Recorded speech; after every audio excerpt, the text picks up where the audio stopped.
I hope you can all hear me. Can you just indicate a thumbs up with your real thumbs? Yeah, okay. Yep. Fine, thank you. If you have any problems with sound from in here, please indicate at the earliest opportunity as well. So this meeting is being conducted, as you are all getting familiar now, through Microsoft Teams. Now, can I ask you all, please, at this stage to make sure your microphones are muted, and I will invite Councillor Charlie Nicholson to lead us in a word of prayer.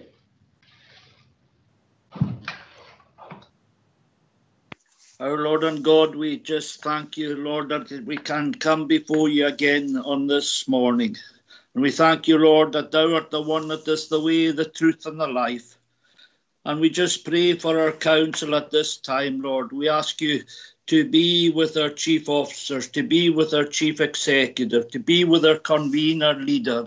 And this morning, Lord, to be with our chair and vice chair as they lead the meeting this morning. We just thank you, Lord, that we can look to you, the one that is the shepherd, the one that is there. And thou sayest to each one of us, let not thy heart be troubled, to believe in thee and to look to you in everything. And we pray for our community at this time, Lord. We thank you for those that are working in the community, our emergency services, our national health, Lord, our carers, all our staff in the council and other organisations. And we just look to you, Lord, just to help us in the weeks and the months ahead, Lord, and just help us in the way that thou can only help us. Thou art the one that just gives us the very breath, the very words, Lord, the very roof over our head, the clothes, Lord, that we wear, and the food that we eat. And we thank you most of all for Jesus, the one that died on Calvary's cross. And we ask you, Lord, just to help us, each one of us, our families, our friends, wherever they may be, that they would look to him for wisdom and grace and direction in our lives and in the lives of our country as well, Lord. We bring before you the royal family and ask you, Lord, to bless them. We bring before you our Prime Minister, Mr. Johnston, and to be with him and to be with all those that are in Parliament there. And we bring before you our First Minister, Nicola Sturgeon, Lord, and to be with all those that are working there in Edinburgh in the Parliament there.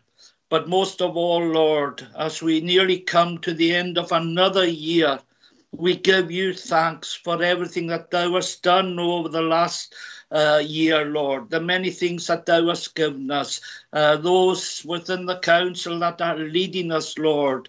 And we just pray for health and strength. And we pray, Lord, for safety as we come, God willing, to the festive time. And just remembering that Jesus loves us, that Jesus is there for us, and that we can speak to him at any time. So, Lord, bless and pity us. Shine thy face upon us. Bless our meeting now and bless all the discussions, Lord, all the deliberations. Give us the wisdom and grace and guidance that thou can only give. Thou art the one that is always there. So bless us now and bless all of those that we love, wherever they may be in the world at this time. And we give you all the glory in Jesus' precious name and for his sake and glory. Amen. Thank you very much, Councillor Nicholson. Now, just in regard to the meeting, a few housekeeping things to go through, which I'm sure you're all familiar with, but I'll just remind everyone. Please ensure your microphone is off to prevent any background noise that may be distracting or disturbing those that are addressing the meeting. I'll call on the relevant officers to present their reports, and if a member or officer wishes to ask a question or raise a point, please use using the raise your hand function, or otherwise maybe switch on your camera if you do not have that function and indicate with your real hand. I'll invite each member in the queue to speak, and at that point you can switch on your microphone and your camera. After you have spoken, just a reminder to lower your hand just to make sure that we're clear that you're finished. and to put off your microphone. Your device should be positioned so that your image is clear.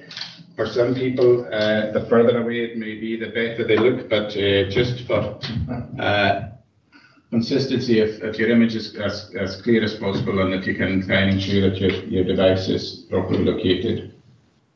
When calling for agreement of the recommendations at each item, no show of raised hands or real hands will be taken as an indication of the committee's approval.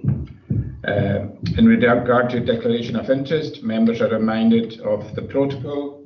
That is, that you must leave the meeting by ending the call, which will be confirmed by the moderator to myself.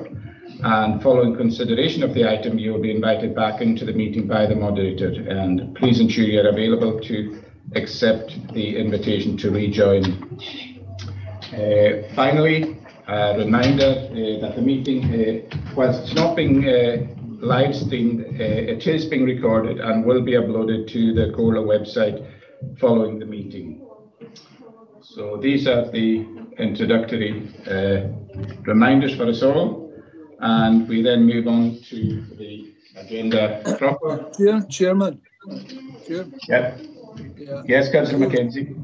Just before we start, as I found before at some of these meetings, I don't have the, for some reason, I don't have the raise hand facility on this particular one. So I'll just have to shout or something and wave frantically. Or maybe the best thing would be just to keep quiet. I couldn't possibly comment, Mr. McKenzie. But no, as I said, if you don't have the raise hand, the virtual hand, if you just switch on your camera and raise your real hand, and that will give us a cue that you wish to come in. But meanwhile, invite you to, that's right, just close down your camera just to ease the transmission. So you have there at item 1 on our agenda the minute of the meeting of the 22nd of September. It is there for approval. I take it as agreement. Now, just a reminder again, this on the declaration of interest, members are asked to declare an interest in any of the items of the agenda in which they feel they have an interest. It would be helpful if members express why they are declaring an interest in the item.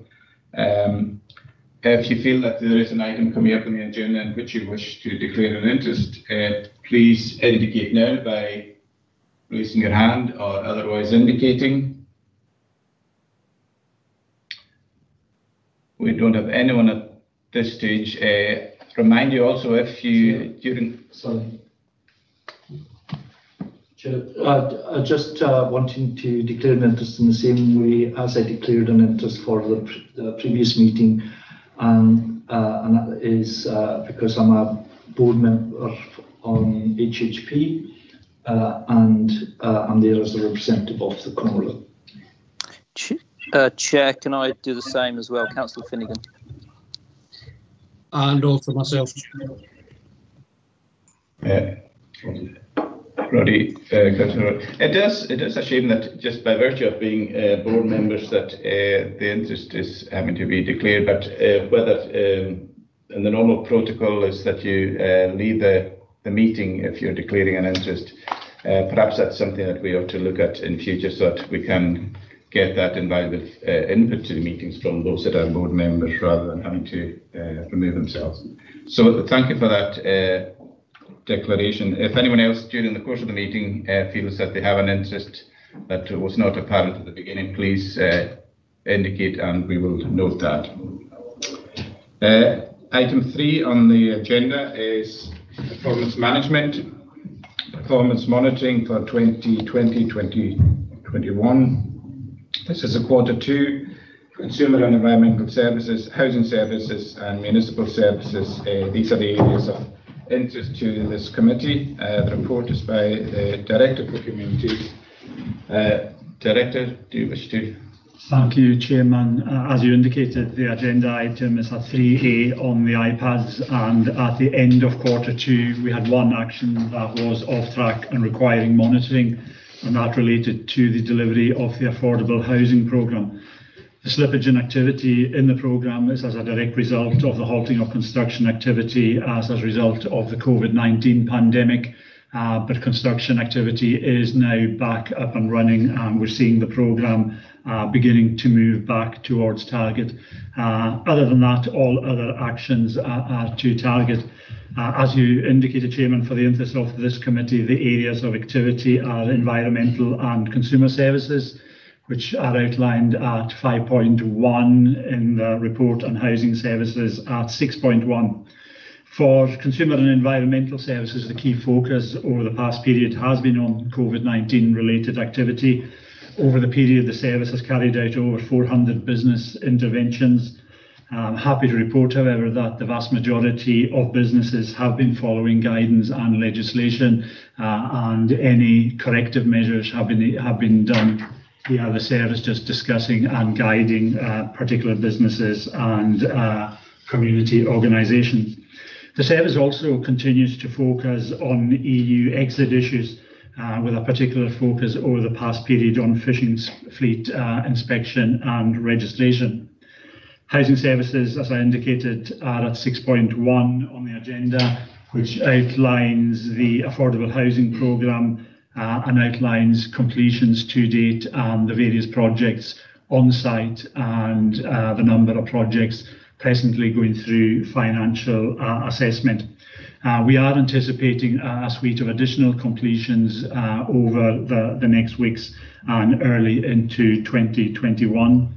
Financial performance is outlined at 9.1 in the report, and happy to report that we are to budget, and we don't anticipate any unforeseen incident and coming in on budget at year end. Happy to leave it at that, Chair, and happy to take any questions. Thank you very much, Mr. McKeever. The report is for noting. Any member, any question, or query, or comment on that? Chair. Convener? Just to thank the Director for that report, and I think if we're honest, I don't believe that we would be anticipating that the budget would be on track given the pandemic. But I think it is something that we should be thankful for, in terms of the work that's been done within the department to make sure that it comes in on budget at the end of the financial year. So it'd be good if other areas within the council were to meet the same result. Indeed, Convener, thank you very much for that. And also our external partners have been doing exceptionally well in, we're talking about the housing programme as well, exceptionally well with our partners and contractors in the efforts that we're making during the very difficult lockdown period. I'm seeing Councillor Charlie Nicholson, do you wish to come in? Thank you, Chair. You actually took the words out of my mouth in regards to the partners and that, and thanking them. And as the convener indicated, it's an excellent report. Well done to the Director and the staff in the challenges that we've had over the period. So thank you, Chair. Thank you very much, Councillor Nicholson. Councillor Paul Steele. Thank you, Chair. Yeah, thanks. Good report. Just at 8.2, I mentioned the fishing vessels being inspected. Obviously, there's no outcome on how Brexit is going to work in terms of deals or no deals and stuff. Is there a concern in the department that they might need to ramp up activities quite quickly should there be a no deal activity? And are you happy you've got cover for that? I think we're relatively happy at the moment. There are a number of different actions we have been undertaking with particular focus, as mentioned in the report, around fishing vessels. All catch that is exported either directly or indirectly to the European Union, vessels now have to be registered and licensed. So that has been the key area of focus. The service has been getting through that process reasonably efficiently, and I think we all await what the outcome on the negotiations on the deal are. But I think at this stage, working with colleagues across Scottish Government and agencies across Scotland, I think we're as prepared as we possibly can be at this stage. Thank you, Chair.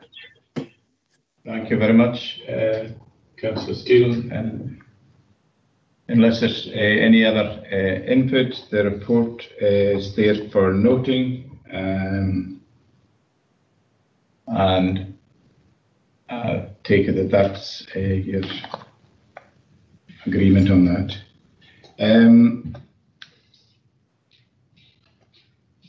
The next report is the performance monitoring, is it? At item 4 on the agenda.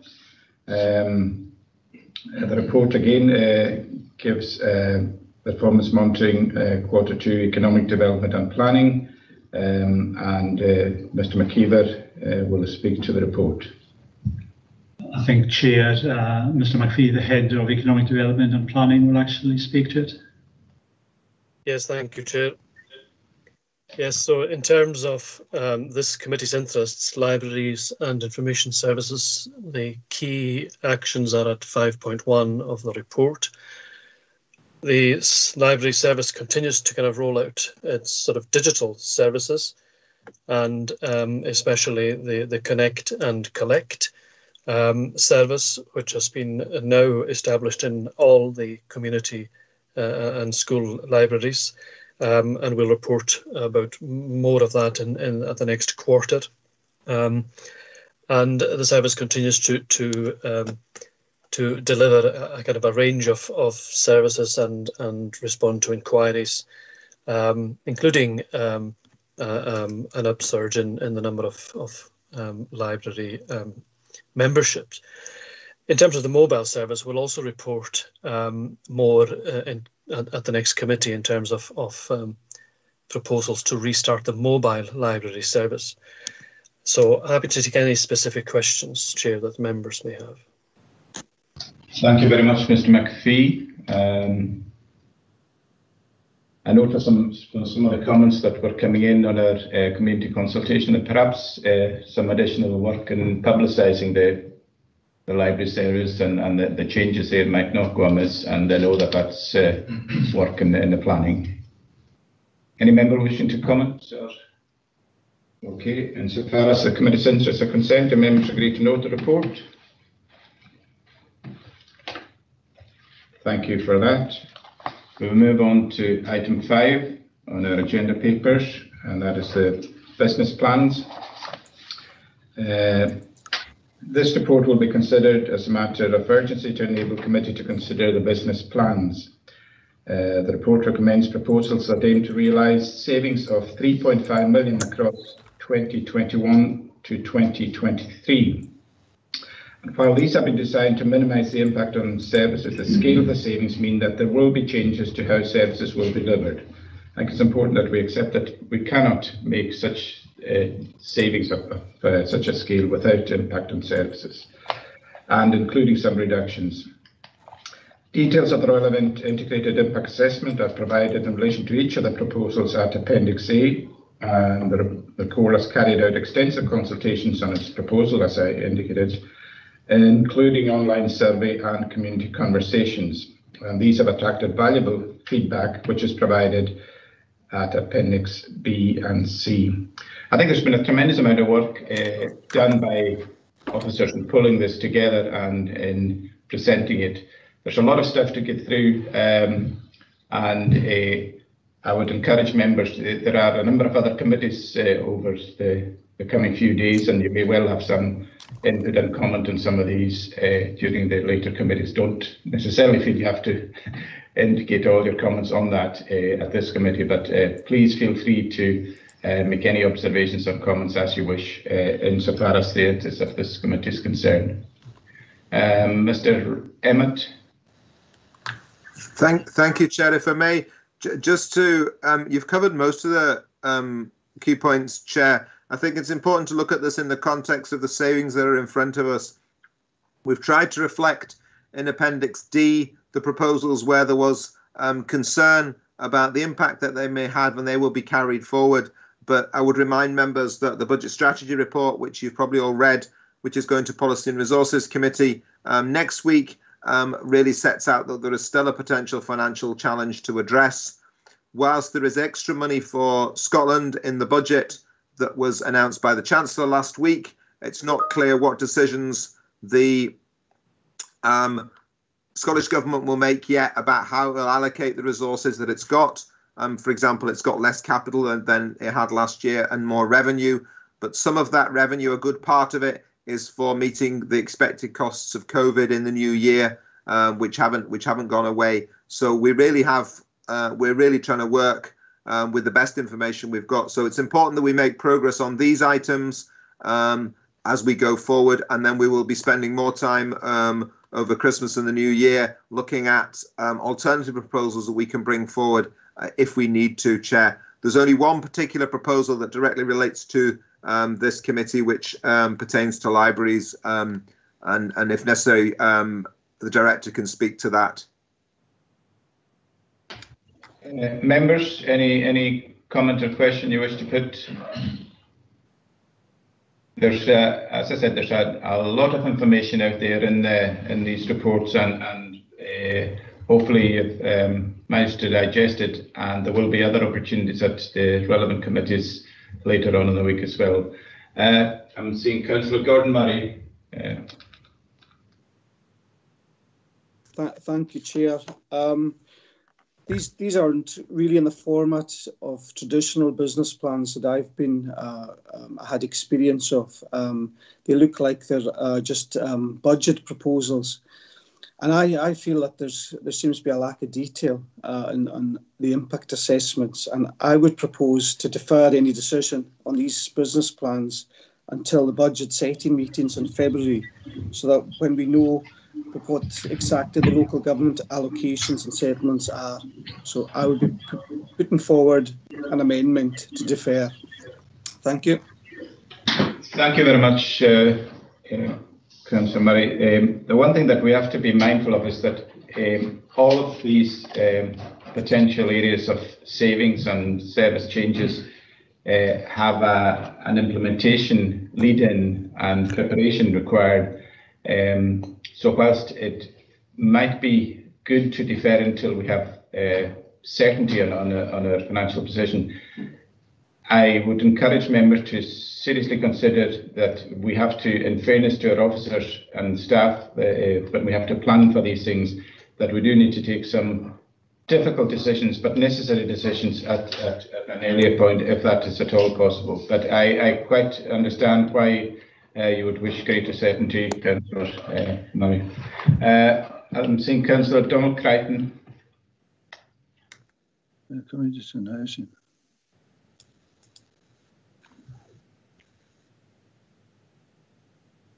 Kenzie, maybe if you could just close down your microphone.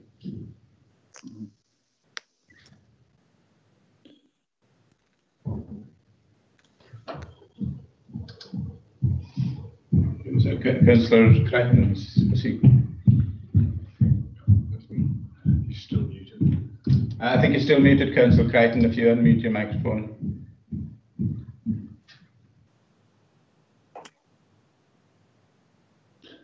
You've remuted it as far as I can see. One more time.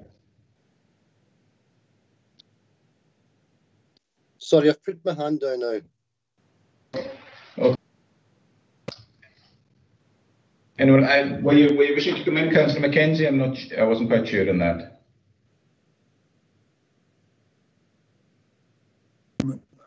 I would. I thought there were more items on this. It's difficult having to switch between one thing and another, but I thought there were more items on this which are directly affected by this committee. Again, I agree with the point made about this is, virtually taking the place of or anticipating budget decisions later on in February. I mean, for instance, I'll just take one example that I noted, and that's the 3-week waste collection. Now, I think, Councillor Mackenzie, that is for a different committee. That is for sustainable TNI. Right. Okay. That's fair enough. But I mean, I'm only using that as an example. Yeah, I appreciate that. As I say, it's difficult switching from one to the other. But you know, I feel that we are actually jumping the gun on this, and I don't think that we should be taking the decisions now on this, which is a budgeting exercise. And I feel there's a lot more information has to come between now and February. Thank you. Thank you for that. Can I invite Director Mr. Emmett to come back in? Thanks, Chair. I understand the sentiment behind what Councillors Murray and Mackenzie are saying. The reality is we don't know what the Scottish Government are going to give us by way of a settlement. And unless we're going to get something like 3 or 4% growth, we're going to have to find savings. And I can't myself see that 3 or 4% growth in the local government settlement is going to be something that we are likely to see.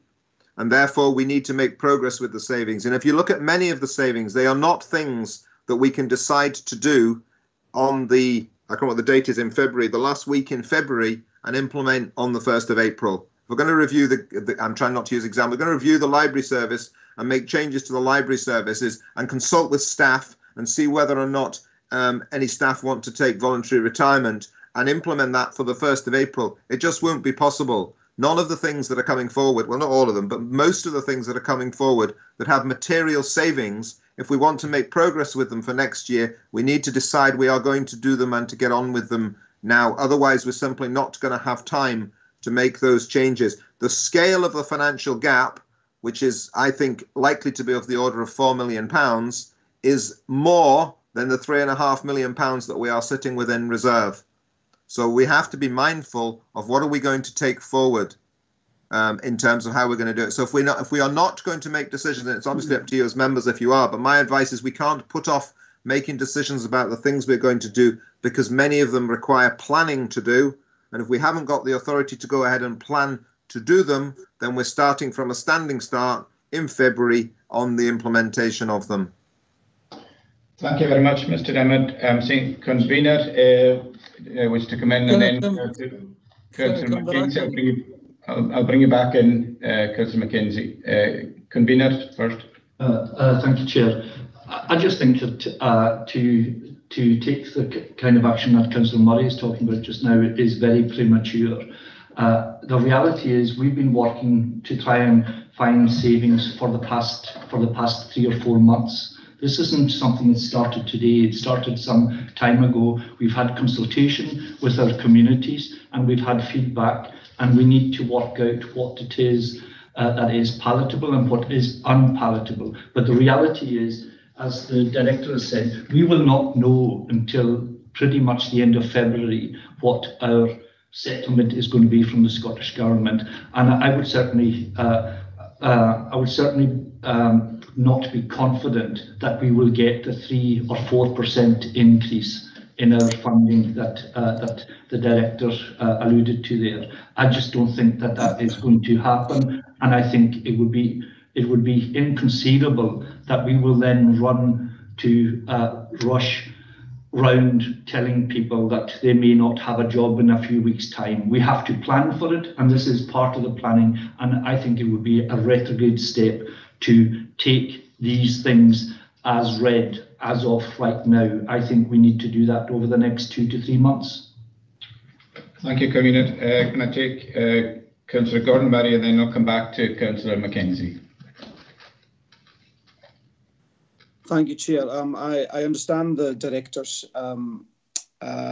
wish to get this done, and I'm not saying that he's overly pessimistic. I know that the kind of we have a very challenging environment, and going back to the convener's point, this is what I'm trying to stop: premature decisions. And I know the process has been going on, but we've got to be mindful of the people that these decisions are affecting. I know that the Chair himself said mindful of officers and staff, but we've got to have a think about how these are going to affect our people, especially those who are vulnerable, who are challenged more than most. With COVID, and we've got Brexit around the corner as well. it's not a question of when we do these decisions. It's making the most well-informed decisions, the best decisions. So I feel that having these plans, we haven't had much time really in this format to decide. I think we should wait until February. So I'm going to put forward a motion to defer until the February budget series. Thank you. Thank you, Councillor Murray. I think we're all concerned about the vulnerable people in our communities, and that is why we need to act responsibly and take difficult but necessary decisions in order that the planning of implementation can be done in an orderly way. But I do appreciate that not everyone sees it that way. Councillor Mackenzie. Thank you, Chairman.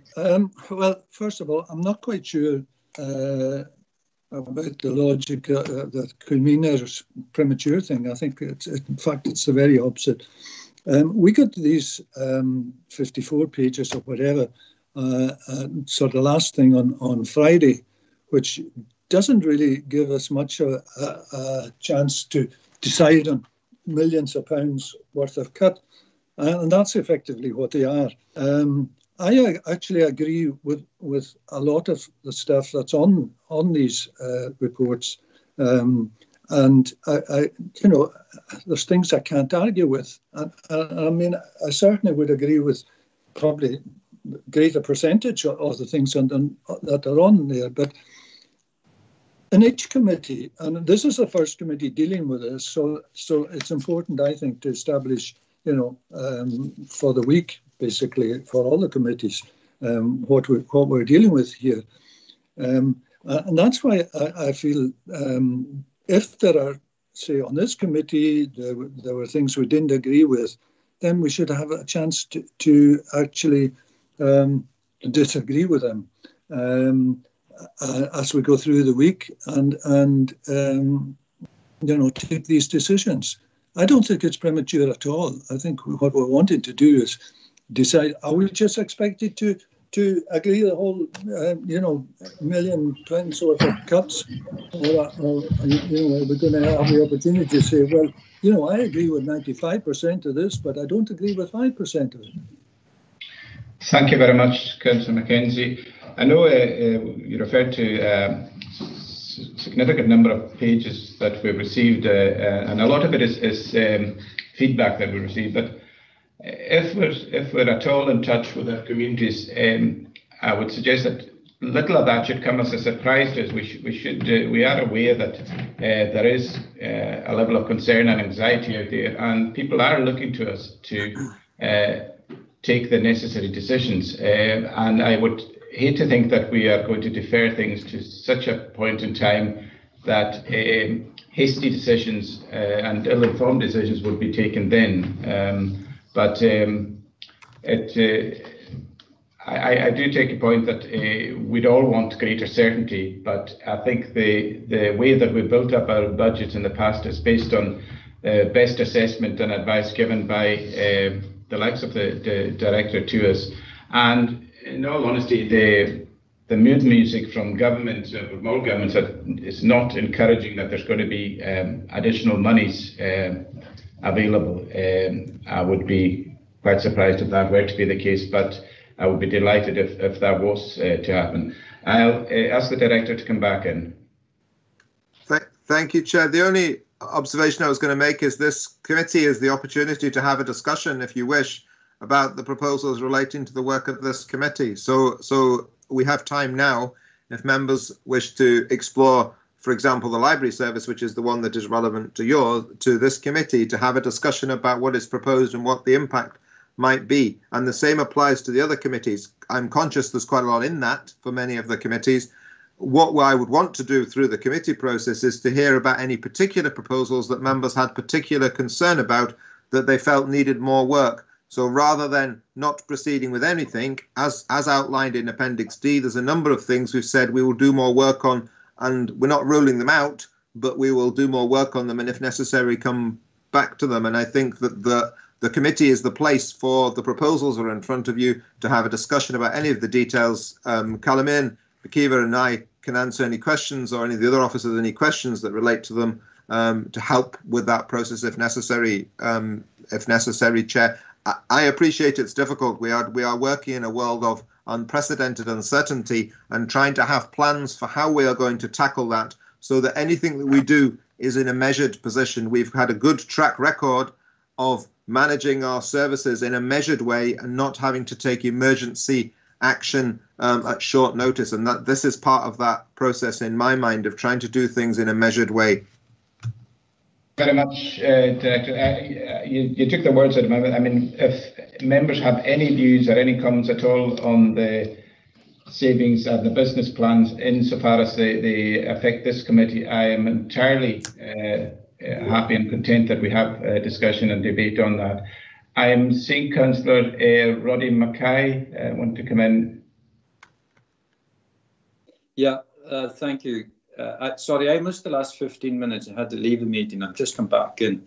So I take it, I hope I don't repeat anything that's been said, but yes, absolutely. The committee is a place where we should discuss these particular choices. I think the most important thing we must grasp here is that to do things in a planned and organised way is much, much better than doing things lastminute.com and then having to slash and burn because we just don't have the money. So I think, you know, what we're trying to do is provide reasoned and informed choices to members. We have to take these choices. We've already gone through a process, I think everybody can see through seminars, etc., where if there are items that we want to defer because they're less palatable, then we're doing that. And if there are items that need more information, we're also doing that. But the committee is a place where you should ask questions. You've got the opportunity when you've got both directors here, in particular Callum Ian and Robert, and please ask questions on backgrounds which will help inform your decision making and maybe help you understand why that proposal is in there. But, you know, we should take our time doing that, certainly, and I'm absolutely fully supportive of going to any item and finding out what the background to it is so that people are making informed decisions. So planned, organised is much better than simply rushing at it. So please feel free to interrogate the choices and interrogate the officers alongside them. I know they're happy to discuss them. Thank you very much, Leader. And of course, I know in the past that you've been more than willing to consider special seminars or anything like that in order that members would get more information. With the virtual meetings that we have now, it is possible to organise these at shorter notice. So I think if there's more information needed and if members have a desire to get that, I'm quite certain that that could be responded to appropriately. I'm seeing Councillor Ray Mackenzie. Do you wish to come in again? Yeah, I don't know if the Leader was in when we referred to the fact that, you know, these extensive pages came in on last thing on Friday. So I do agree with him that, you know, this is the time to discuss at the various committees. Now, as far as I'm concerned, and following from the Director of Finance, what he said there was that the specific things for this committee, I take it, are numbers 41 to 48, plus maybe 34 or whatever. Can you confirm that is the case? And if that is the case, I specifically looked at 42, 44, 45 and 48. Maybe you could just confirm that I'm on the right lines as far as the numbers are concerned. Chairman, the budget line that's relevant to this committee is BP 4747, which is to do with the libraries. That is the only one on the schedule that is for this committee. Okay, 47. Well, in that case, I'll rest my case. Okay. I will leave it to the appropriate committee then. Okay. Thank you very much, Councillor Mackenzie. Any other member wishing to make any comment or ask any question on that? Councillor Gordon Barry. Thank you, Chair. I think yourself and the council leader were making the points I was trying to make, is that we need time to consider, to inform ourselves. But the recommendations before us is to approve. So we are going to approve something and then look for more information. I think I'm very uncomfortable about doing that, and I would say defer. I would like to put something forward, or to say defer to the February series, if someone could assist me. Thank you very much. I appreciate your comments there, Councillor Murray.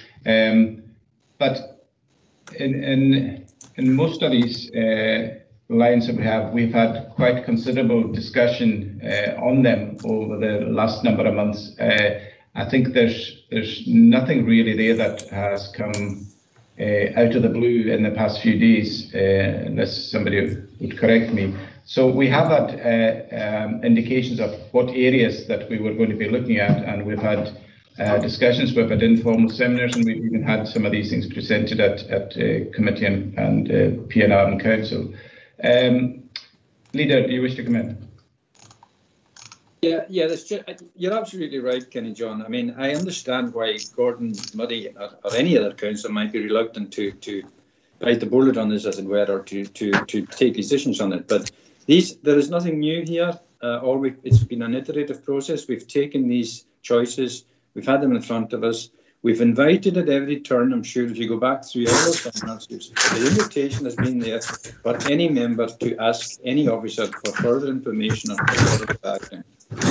So we cannot go on deferring it. To defer it, I'm sure Robert will confirm this. To leave anything to February is doing an injustice to, I feel, the people we serve, because we're going to perpetrate uncertainty for another 2 or 3 months. Whereas if we can give an indication now as to what we think we're going to be doing, then that helps people to plan ahead and to adjust and maybe to come and ask further questions if they want. But we have to take decisions. That's what we're in that chamber for. That's what we're here for. And we have the information in front of us. Certainly, as you've said, Kenny John, if there's an inquiry from another seminar to discuss any other aspect of it, I'm absolutely up for that. I think it's really important, and I've said this to members all along, I think it's really important whether we take decisions that are really popular or decisions that are difficult. It's really, really important that we know why we've taken them, because then we can explain our position to people. So I think that when we take these decisions, difficult as they are, it's important that we understand why we're taking them in the background. So today, on the ones that are applying to this committee, ask whatever questions you need to ask, get clarification, and then we'll take a decision thereafter. I'm seeing Malcolm wants to come in, so I'll be quiet and do it. Thank you very much, Leader. Could I maybe just before I invite, could I ask the Director, Mr. Emmett, to come back in and just remind us of the process again and the imperative dates and or timescales that we need to try to work to on this, and the implications of deferring it. I mean, you've indicated in your earlier remarks the difficulty and repose of decisions were deferred into February. The time to fully evaluate and implement would be perhaps an unreasonably short time scale in order to be ready for implementation on 1st of April. But you wish to add further to what you said? I suppose a couple of things, Chair. I mean, we're going through a process which we agreed, some months back in terms of how we would go about this, which is to try and set out plans that would realise the savings. The plans don't go as far as I think the savings that we need might be required. Looking across the judgments that other directors of finance have made across Scotland, then we're very much in line, I think, with the sort of assumptions that are being made in Scottish local government generally. So it would be nice to be wrong, but if you look at the fiscal landscape, it's difficult to see that the government is going to be in a position to give us a lot of extra funding. It's going to have a lot of other pressures on funding, and obviously that's limited in terms of what decisions is made coming down from Westminster. So it's hard for me to be optimistic that we're going to get an increase in funding which would take some of the pressure off. Therefore, if we're going to have to make savings, the sooner we can plan to make the savings, the better. The Scottish budget's expected on the 28th of January. We have set our budget setting date for, I think, the last week in February, which is pretty much the last date we can do it in order to get council tax bills out. If you look at many of the proposals, they require time to progress. They're not things that we can decide on the 28th of February that we will do and implement on the 1st of April because they need to consult. If we are going to have a scheme looking at voluntary early retirement to reduce the workforce without going down any compulsory redundancy road, which is in line with your own wishes as councillors, then that needs time to be done. And if we leave it too late, my concern is that we will be doing things in a rush and we'll have to have it might have a worse impact on services than doing it in a measured way. There is an awful lot of work to be done in many of the proposals that are in front of you, which cannot simply be done quickly. There is already going to be a challenge taking it forward, I think, in terms of the resources, the number of people, the number of man and woman hours required to progress it. So that's one aspect to it. I think the one aspect I suppose I would agree with councillors on is that we don't want to cut services unless we have to. Now, there are some proposals which you could say, well, we can if it's just reducing grant funding, then you can do that at short notice. So it's possible there are some proposals where if the funding proves to be significantly higher than I'm estimating, then you could revisit them and restore them. I'm not optimistic when I consider that we're still over £1 million short for next year, that we wouldn't have to progress with almost all of these. And I think that the trick would be that we should be looking at the consequences of each of the proposals, Chair, as you've already outlined, and considering from the perspective of this committee, you've only got one line in this committee, is that something that we want to take forward, and or is there any particular guidance in how it's taken forward that you want to provide to the Director for Communities? I hope that helps, Chair. I know we'll find ourselves in a difficult position, and from my perspective, the sooner we can start making progress, the greater chance we've got of success and doing things differently. And as I think Councillor Mackenzie said, some of the proposals it will be difficult not to support.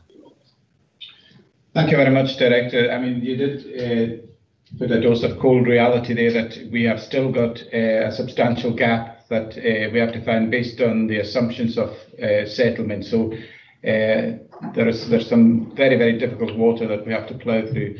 I can ask the Chief Executive to come in, and then Councillor Steele. I believe that Derek Mackay is actually Councillor McCormack, and I'll ask him to come in, and then Councillor Mitchell will have it then.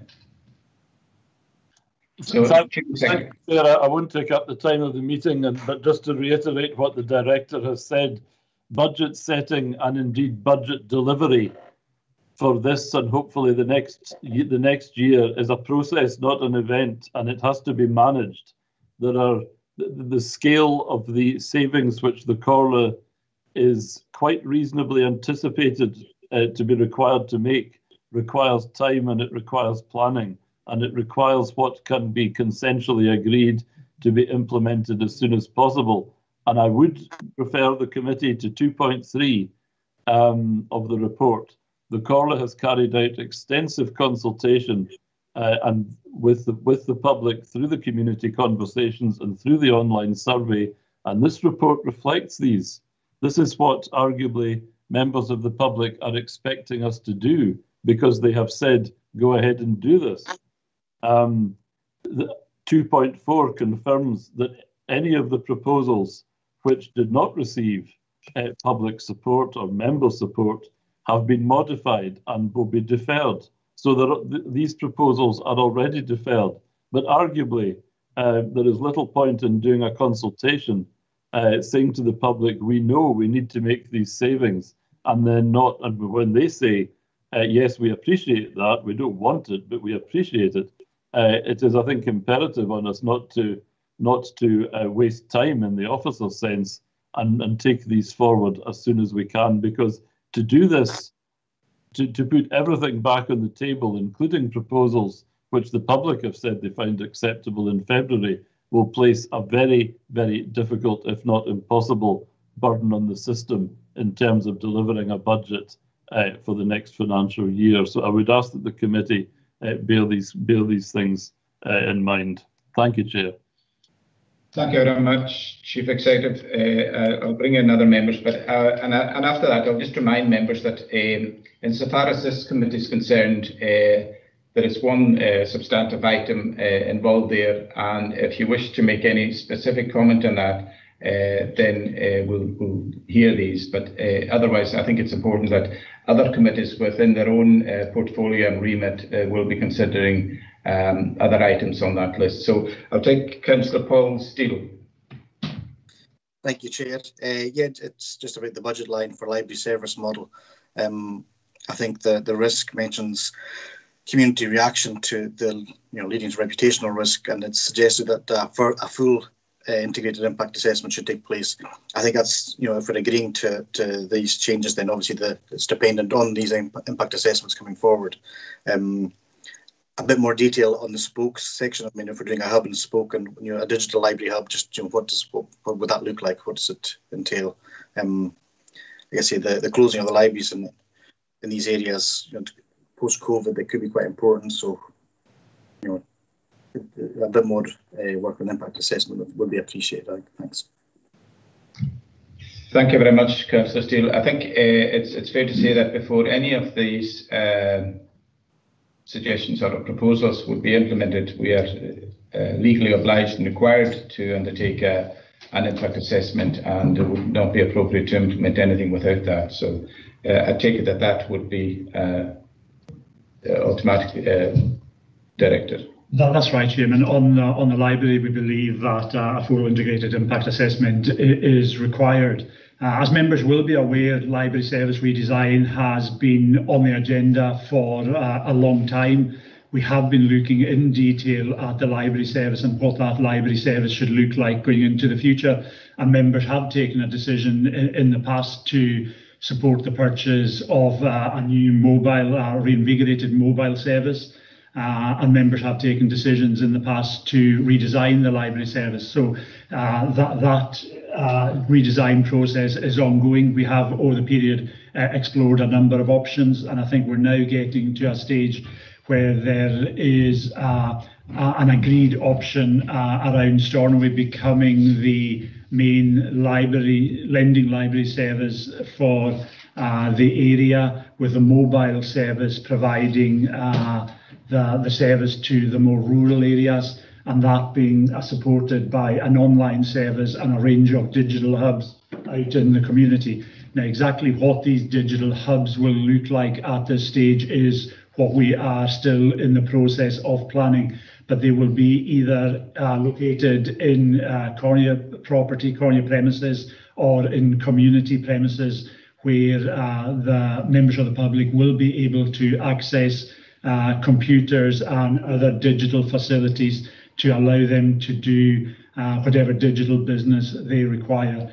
So that is the broad outline of the service at the moment. There is still a bit of work to be done to finalise the detail, and I think we need time to plan that detail over the next quarter to be in a position to be able to implement that from the beginning of next year. I hope that provides a useful overview, Chair. Thank you very much for that overview of progress and work still outstanding, Director. I've got Councillor McCormack, Councillor Mackenzie, Councillor Mitchell and Councillor Crichton in the queue. So Councillor McCormack.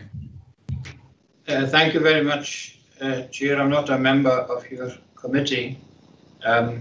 I think the suggestions of prudence in regard to this matter is very important indeed. We really have to give the system of reviewing the library service as much time as we can before we actually take the final decisions on it.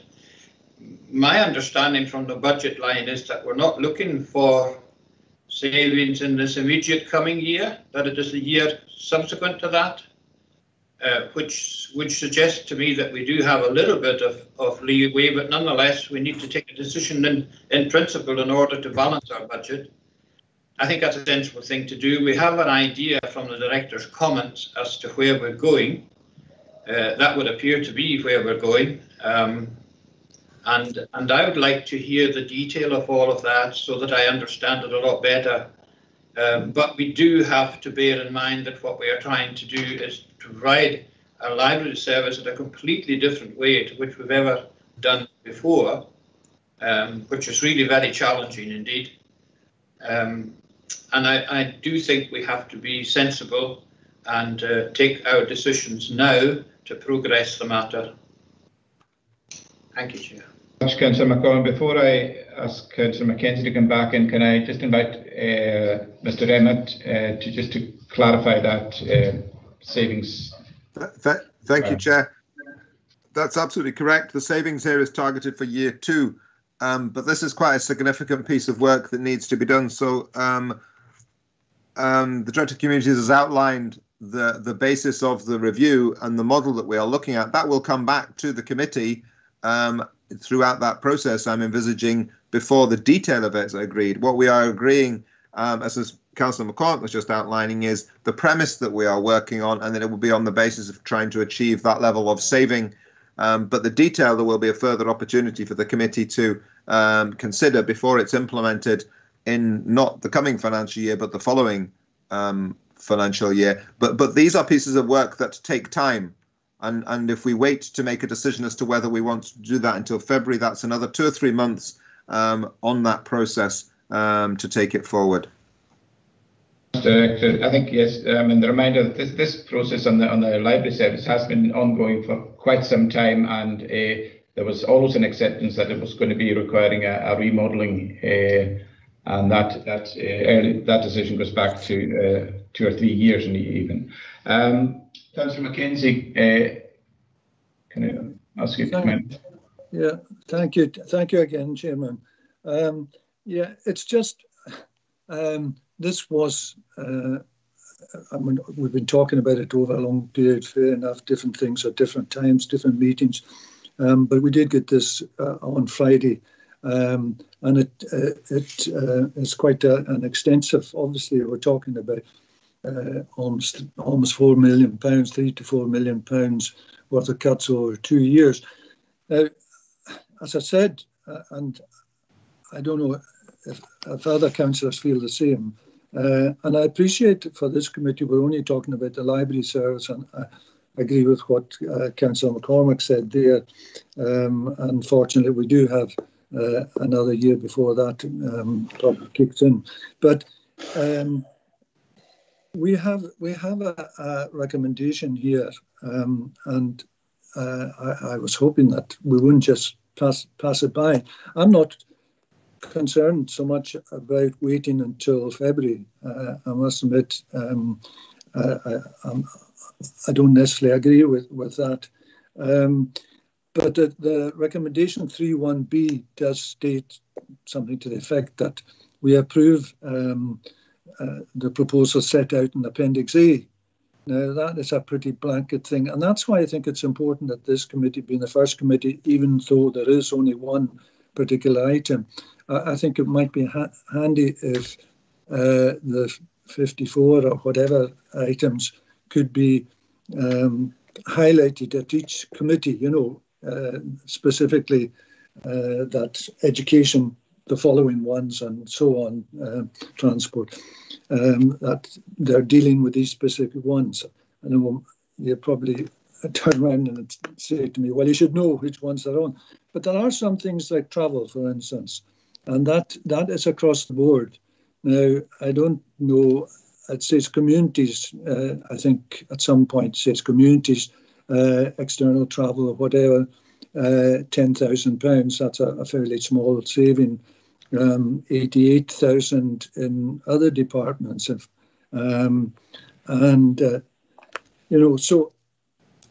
I wouldn't like to see that each committee, we could have some sort of warning. I don't know if that could be sent out to me as maybe the only ignorant one about this, but if we could certainly have anticipated the actual items that are coming up, say, for education or whatever, and the subsequent committees this week.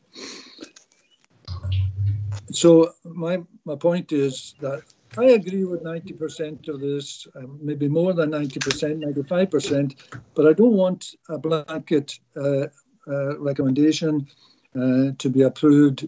So how do we get around that?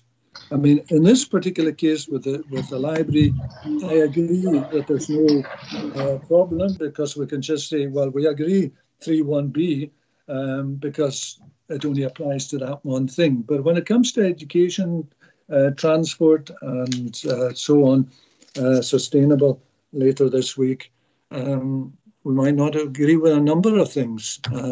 And while still agreeing with £2 million for 21-22, we might not agree with the remaining 300,000, and people should at least have the opportunity of discussing that. And I certainly wasn't aware until the leader came in and said that we should be just looking at more depth, because I almost felt that we were going to run away with the thing and just say approved, and that's it. So thank you for letting me ramble on a wee bit, but that's my opinion. Thank you very much, Councillor Mackenzie. And yes, I think certainly note that many of the proposals we reluctantly go along with, and as I said,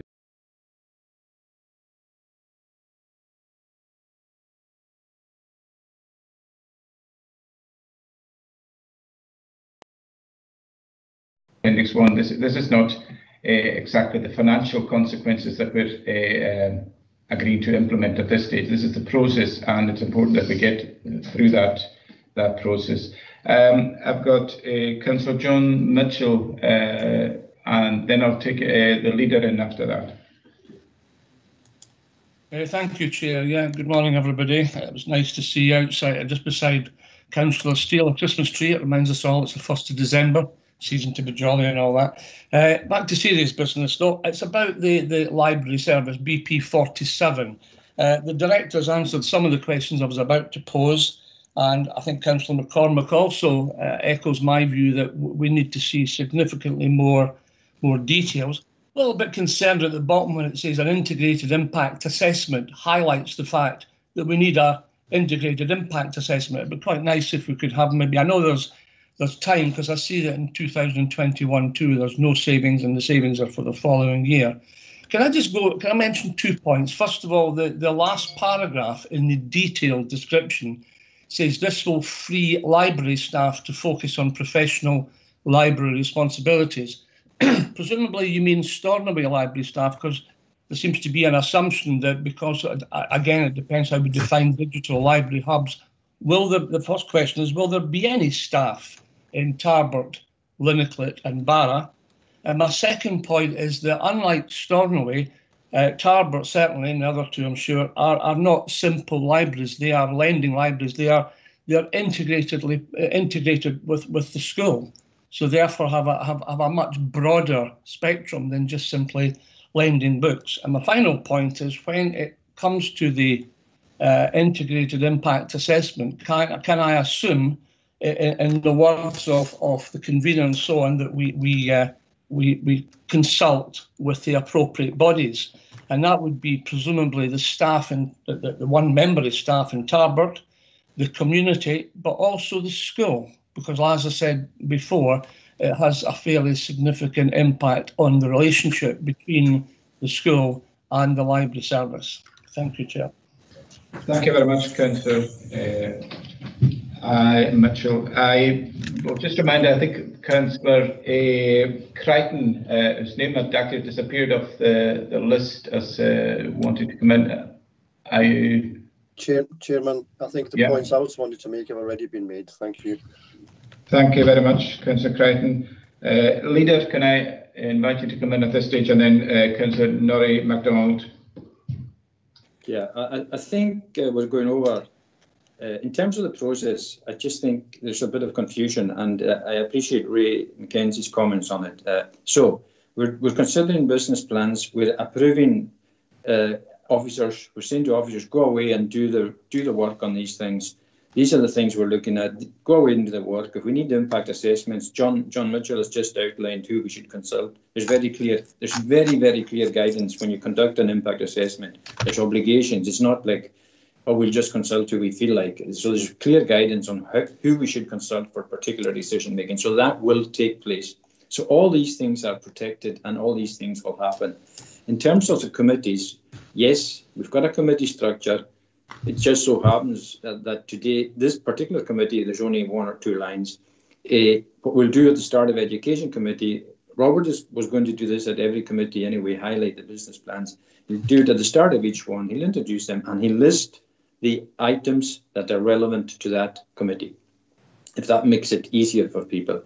If you want an email to go round today at lunchtime to say, these are the items that relate to these particular committees, Robert can do that. In fact, that might suit you all better, just to make it clear and we cut through. So there's no debate, which was a fair point that Ray had. And if there's confusion around it, we want to clear up confusion, want to make it as simple as possible for people to identify what they should be talking about within committees. But we do need to get cracking with this. We're not doing anybody any favours when we delay, and then all of a sudden we're pressed into doing something. And then we're doing it in a hurry. We'll only upset people and we won't give them time to plan for it. So we are collecting information at the minute, more and more information. All we're doing with these business plans is saying, yes, crack on with it, go and come back with information. The other thing to say is there's been mention about money and whether we get extra money. Well, if we do get extra money, by going through this exercise, we're actually preparing ourselves for that too. Because if we do get extra money from somewhere, and as Robert has indicated, and he's a professional and he's the closest guy to these finance directors at COSLA, but he doesn't think we will. But if we do get extra money, by going through this particular exercise at the minute, we'd identify things that are we're reluctant to cut, or things which the communities will particularly miss, or things that we ourselves have had sort of reservations about. And therefore, if we do get extra money, we know exactly where to go back to and what to reinstate and what we can protect further. So this exercise has got an upside both ways, and we need to get on with it now. But the most irresponsible thing we can do is not to get on with it, to leave it until February. And I don't think there's any appetite for that anyway, because then we'll be seen to be irresponsible and not planning accordingly. So if Robert could maybe confirm that he'd be able to do that around the committee items, that would be very helpful, I think.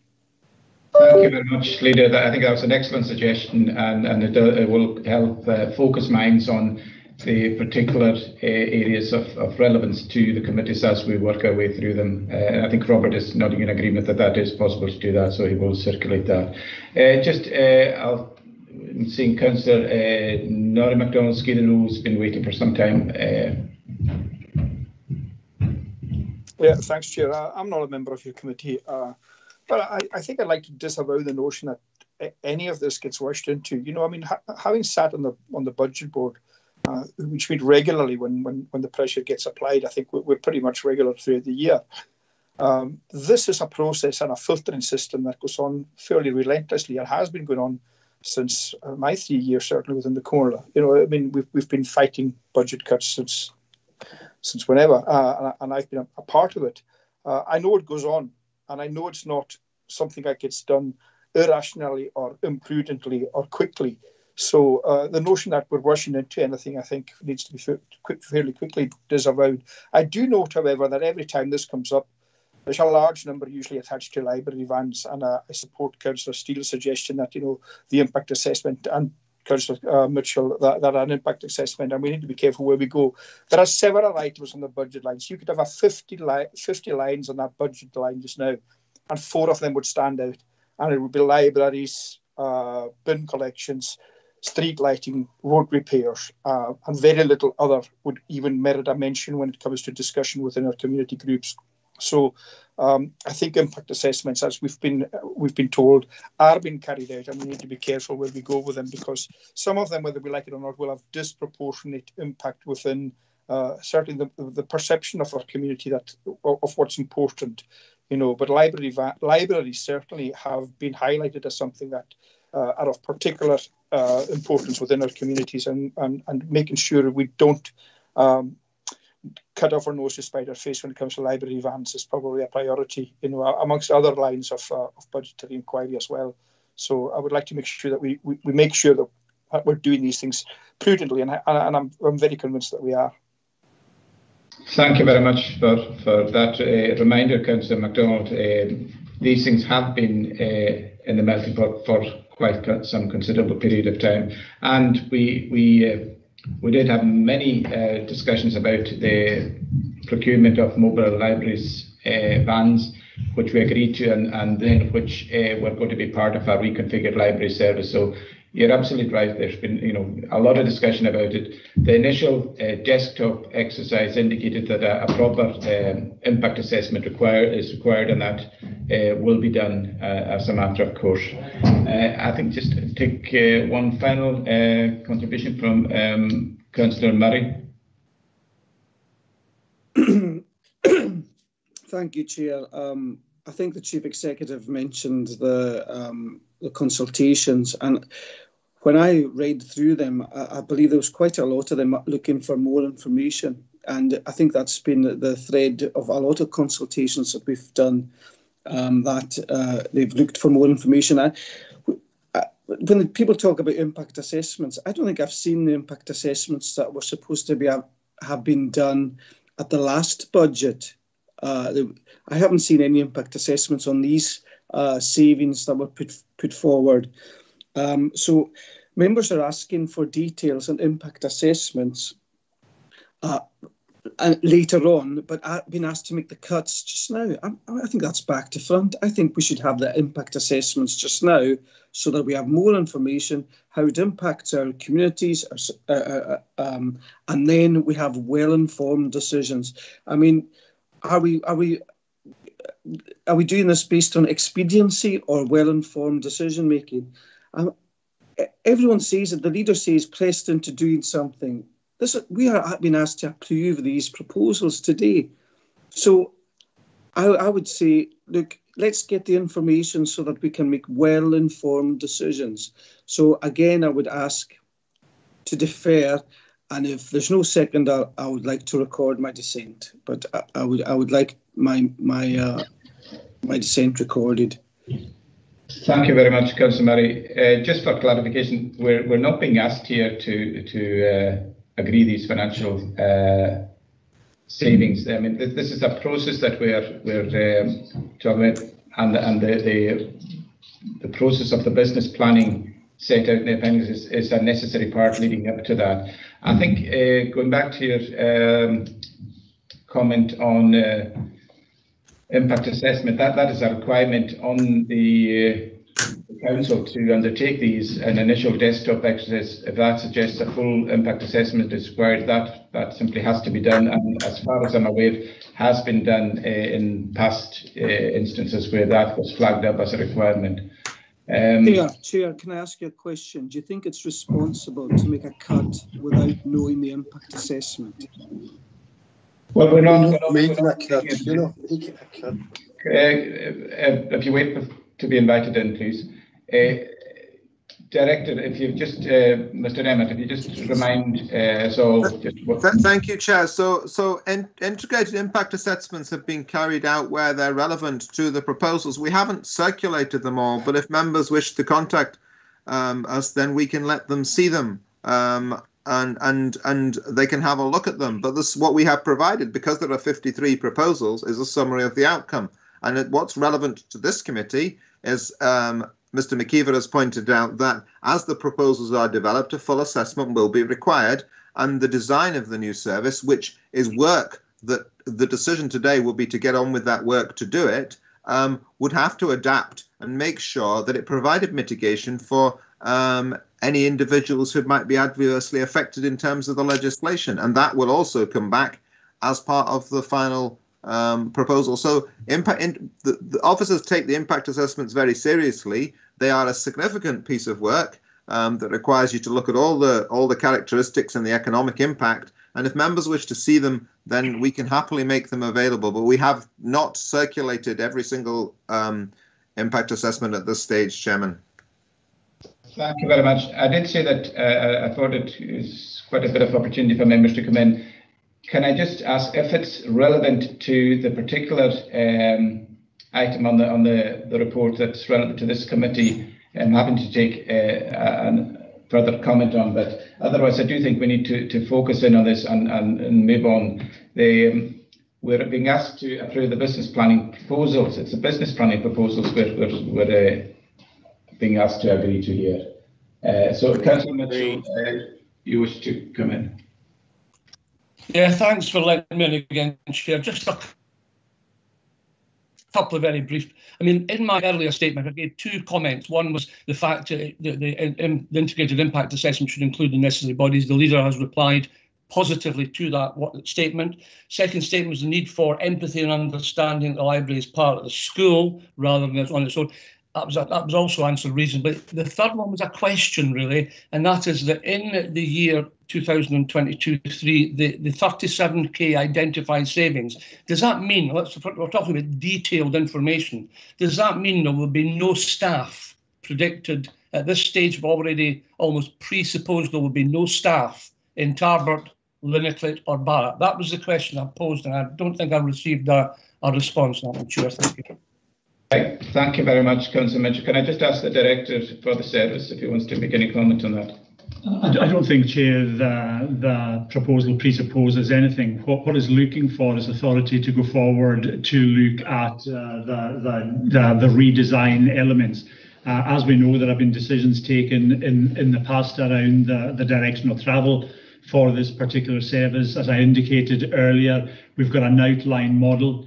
We now need to do further work around that model to refine that model, and that model will come back to the committee and to the Coroner in due course for final agreement and final discussion.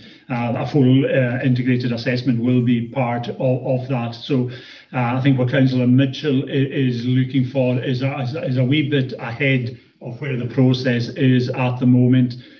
We will be doing that design work, and we will take that final recommended design back to the Coroner for final decision in due course. The sooner we can begin work on that, the better, however. Thank you very much, Director. I'm seeing a few names still up on the board, but I really want us to focus on the particular relevance to this committee. Before I see Director, Mr. Emmett, are you wanting to come in, or is your hand just... Sorry, Chair, no. Okay. Councillor Crichton, do you want to come in? Yes, Chairman, thank you. I'm not a member of your committee, but what we're talking about here is budget proposals. We don't set a budget, an actual budget, till February. And I know Mr. Murray has been quite rightly on regular occasions calling for impact assessments to be carried out on the choices that are put before us. And is he really suggesting now that we don't carry out any impact assessments until February? I mean, and also, we haven't ever had the opportunity to view the impact assessments of his own alternative budget, and when will they be revealed to us so we can make informed decisions? These are just business proposals at the moment that are going forward for discussion, and we will set our budget properly in February. Thank you. Thank you, Councillor Crichton. Councillor Noel MacDonald, Skeaton Road. Apologies, Chair, I left my hand up. Okay, this is, I'm seeing Councillor Murray, given you many opportunities to come in. Can I just say that I'm wanting to move on to the recommendation and put it to the... So if you want to just... Agreed. Thank you, Chair. Just coming back, and thank you very much for taking me in so many times. It was just to answer Councillor Crichton's questions, and quite valid questions. What I'd say to Councillor Crichton is that I would rather see the impact assessments before we're asked to make any decisions. So I think we should have had the impact assessments circulated to us before asking to approve. Now, if what I gather is that we're making financial decisions just now, maybe the Director can confirm that, and I think that's too soon. And when members are asking for impact assessments, but being asked to approve cuts before that, I think it's unfair, and I think Councillor Crichton, you'd probably agree. So what I'm saying is that we defer because I think this is actually a budget. Mr. Emmett, I think your crisp packet is coming across loudly in the microphone. Apologies, Chair. It's making me hungry. But I think this is an actual budget proposal, because Councillor Crichton will be aware, the same as myself, is that this is not the format of the normal business plans that normally sit on budget lines. So we've been asked to make these proposals. They're called business plan proposals, but they're actually, I think, budget lines. They are financial decisions. It's not the process. We are approving the director to go and make these cuts. That's my take on this. Thank you for that, Councillor Murray. This is seeing Councillor McLean. You haven't had an opportunity, so this will be the final one before I put to the. Thanks, Chair. Thanks, Chair. Councillor Murray's argument is quite compelling, actually. I would expect, in order for us to make a decision on a cut, to have more information. He is absolutely right. As I go out to the community, and as many of you have had, there is always this question of give us more information. So maybe the way we've structured these recommendations is incorrect. Maybe we should be asking people asking us to come back, to go out with the proposal and do an impact assessment with more information, and then come back for a final decision. I feel myself, if we're making a decision on a cut of a budget here, and this one is until 2023 anyway, so we do have a bit of time, but therefore I would say that maybe we've structured the recommendation incorrectly. Thank you for that. I would just remind members that we have actually been through a process and scoring and given views as to what were the priority areas for looking at. We cannot reasonably expect all members of the public to be as informed as we are as members, and perhaps we do have a responsibility to convey and communicate at a local level. But there's a vast amount of information before us, and as Councillor Norrie MacDonald said, a lot of this information has been going through budget board and committees and leading up to it and at various seminars. So as members, I would be astonished if there's anything before you today that comes as a surprise. I'll take the leader in, and then I'll just move to put the recommendation. Well, I was just going to suggest that you just move to make a recommendation, because we're going round in circles here. I mean, you can only explain in so many ways what we're trying to do here, and it's been explained, and the director has gone through this process for many, many years and explained what we're doing. We've done this year on year. If we do impact assessments, we will be triggered by us taking a decision to look at these areas. That is all we're doing. They're in the business plan proposal. Go and get more information. It would be quite ludicrous for us to get impact assessments on everything before we could even look at it, and then we decide we're not looking at it. How many officers do you think we have? So this is a perfectly sensible process. It's perfectly open and transparent, and we'll come back with the information as we go through it. And I would urge you to discuss the issue in question rather than to be going round the houses as to whether the order of events. The order of events is accepted, is perfectly sensible, has always brought us to a place where we get a balanced budget. I don't think it'll be any different this year. So can we just decide, if you want to vote, but I think we need to, I don't think at any committee we would want to be delaying anything until February, but certainly discuss as much as you want and get as much information you can about every single proposal that Robert has in there. So I think we really need to move on. Thank you very much, Leader. I am just about to ask insofar as the committee's interest is concerned, but before I do that, I'm seeing Mr. Emmett, his hand raised just for a very brief intervention. Chair, just very briefly, but I'm happy to share with members the impact assessments that have been carried out. I think that I would hope that you can have confidence that where it reports what's come out of an impact assessment in the detailed proposal, that you're content with that. But I'm happy to. There's no reason why the impact assessments that have been carried out can't be shared, and I'm happy to arrange that, and members can see those. Right. Thank you very much, Mr. Emmett. Now, I think I'm seeing Mr. Murray, but I think I've given ample opportunity. I'm now going to ask the committee, insofar as, and it's important, insofar as this committee's interests are concerned, do members agree to approve the recommendations at paragraph 3? Agreed. Agreed. I'm seeing one hand up, Councillor Murray.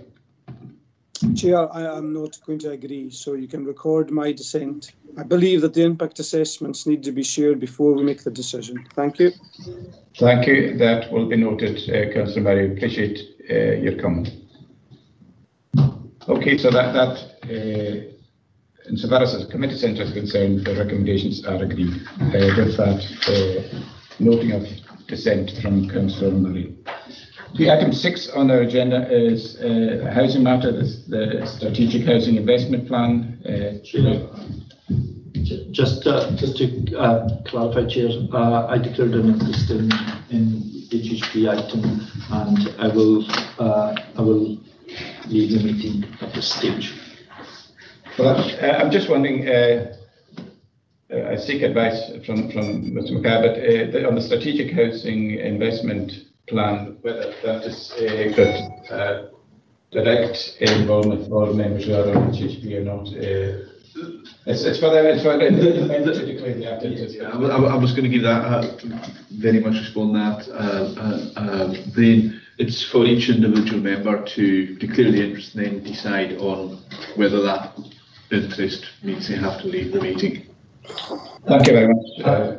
Thanks, Chair. I would prefer in the current circumstances, but I would leave the meeting at this stage and come back in when the item is finished. Thank you very much for that declaration and note that you are leaving the meeting at this point. This report provides us with a proposed light ship Strategic Housing Investment Plan for the period of 2021 right through to 2025-26. The draft ship is detailed in the appendix to the report. Due to ongoing COVID-19 situation, Scottish Government has issued amended guidance for the preparation and submission of the annual ship, and have asked all local authorities to prepare what they call this light ship. As long as that's not a fire alarm, I think we're okay. For submission by mid-December. The draft ship was considered by the Communities and Housing Strategic MAUG on 24th of November, and I think Ian Watson will speak to this report.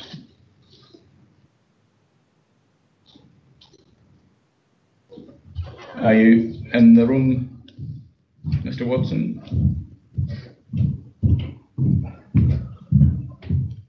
No? Director, I wonder if are you aware of? Oh, is a request to join them.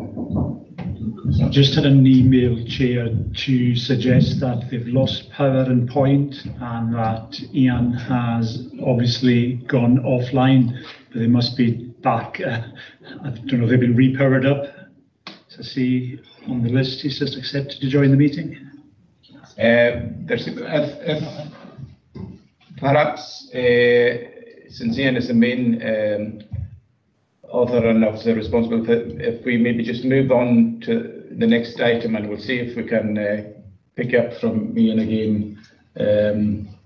I don't know, was Ian going to take the next? He was, yeah. Yeah. Just move on. I think, yeah. I don't know whether we've got Scottish Fire and Rescue.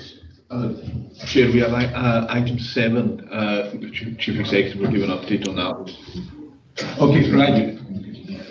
Thank you very much. So, apologies for jumping about. We will see if we can get back to Ian Watson to take that report on the Strategic Housing Investment Plan. And meanwhile, invite the Chief Executive to come in on the item 7 on our agenda. Yes, Chairman, thank you for letting me in here. This matter forms an agenda item, but there is at this stage no report. As members are aware, Hebridean Housing Partnership let us know with not much notice of its proposals to change its rules to which would exclude Corla members from membership of the HHP board with effect from May 2022. Now, the reason this matter is urgent is that HHP has arranged a special general meeting for next Wednesday, which is the date of the Corla meeting. So we have to have a position in time for that meeting, and the committee will have to take powers. There is a considerable volume of work to be undertaken looking at the historical documents which established HHP way back in 2005-06, and HHP has been in touch with me with a proposal which they wish the Corla to look at. That came in on Friday. So I will write the report in consultation with the Director for Communities as quickly as I can, because we need to have a view, and that's a political matter as well as an organisational matter. So if I could crave the committee's indulgence to defer this matter perhaps to next Monday, the 7th of December, I will have a report ready in the next couple of days, which I will circulate with all of the relevant information and a suggested response for the Corla to adopt. And as I've said, the committee will have to take powers because the SGM of HHP is scheduled to take place on the day of the Corla. So it wouldn't be possible to have a decision approved through that body. One thing I will be suggesting to you, however, is that we ask HHP to defer that element of its rule changes to allow further discussion and proper consideration of this. But of course, we can't hold them to that. So that's the position. There's an item which would enable you to adjourn the committee for that item, and thank you for that. Thank you for that time.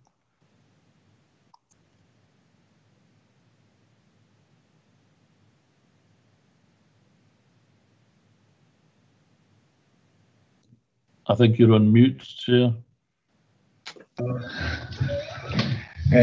Apologies for that. Thank you very much, Chief Executive. I think it is, given the importance of this to the Corla, I think it is important that we have full consideration and a full report and all the latest information from yourself contained within that report. So I'm happy to consider, with the committee's agreement, that we not close the meeting of today and we continue it until a suitable time on Monday, in order that we can consider that, and at that point determine whether the committee takes powers to deal with that in advance of the full Corla. So, committee, are you content with that? Chairman. Councillor Crichton.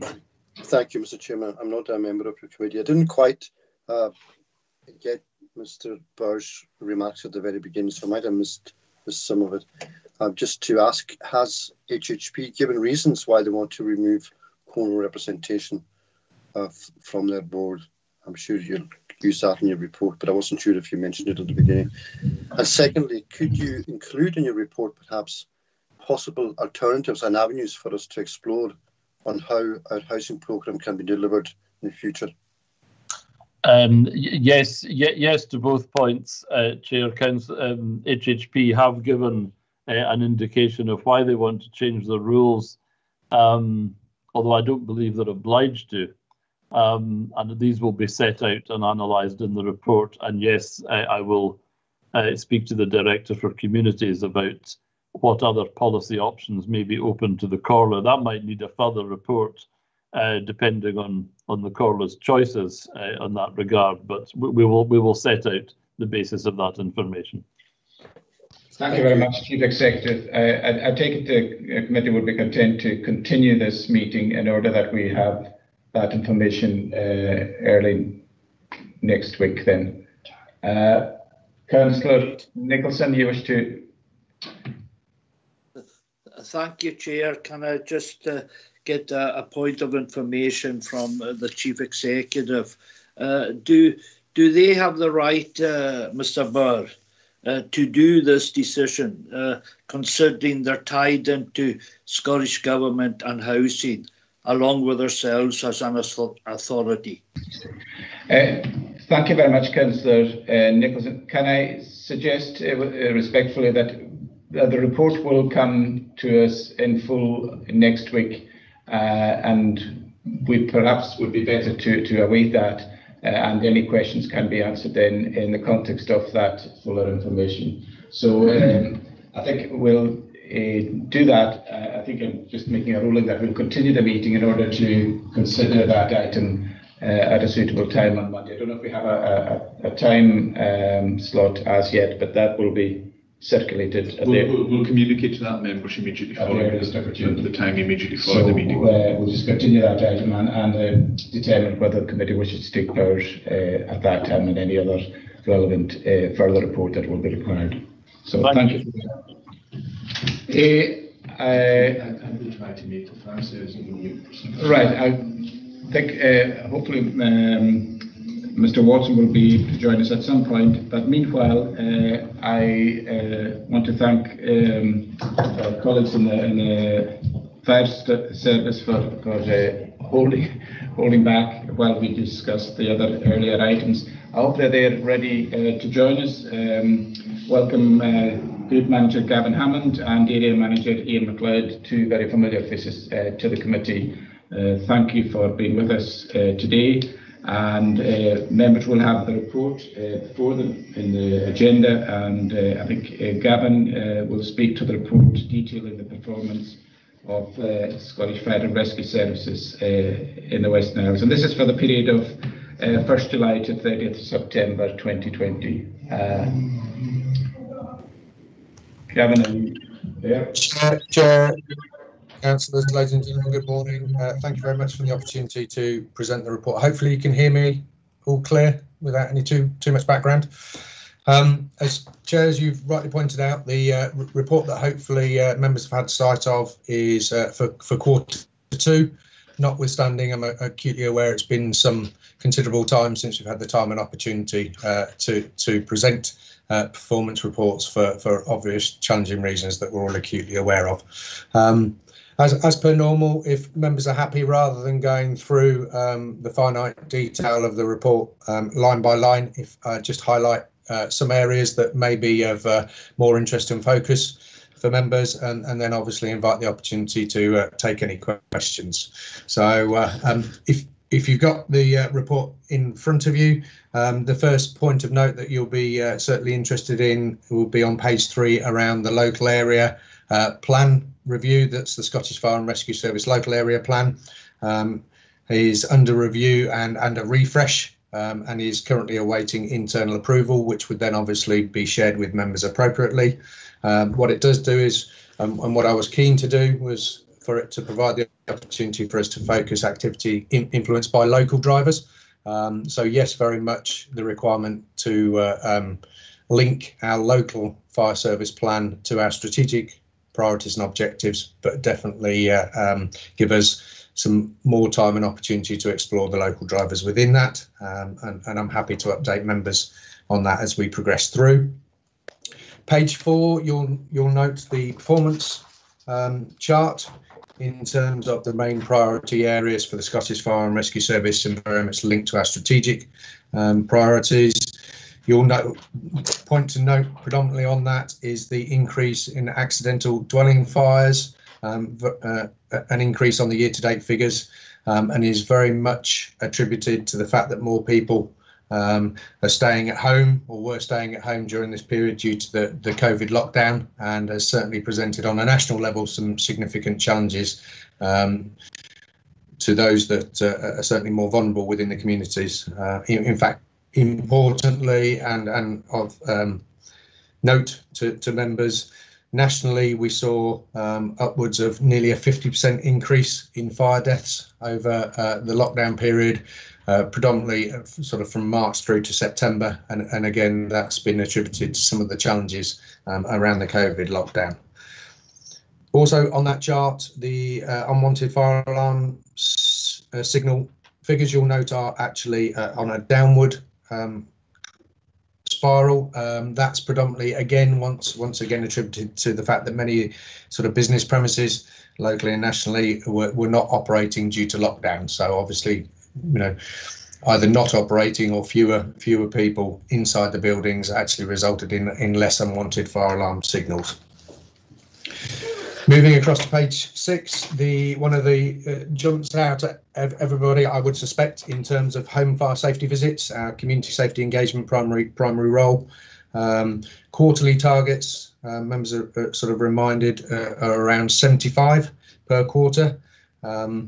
We have actually, as you'll note from the charts, 7 in total of the high risk home fire safety visits undertaken, and that was within the commentary within that as a direct result of actual physical visits from our community safety advocate for those identified as extremely vulnerable, and again due to the COVID lockdown requirements and our required operating ways of working, there were very limited physical visits.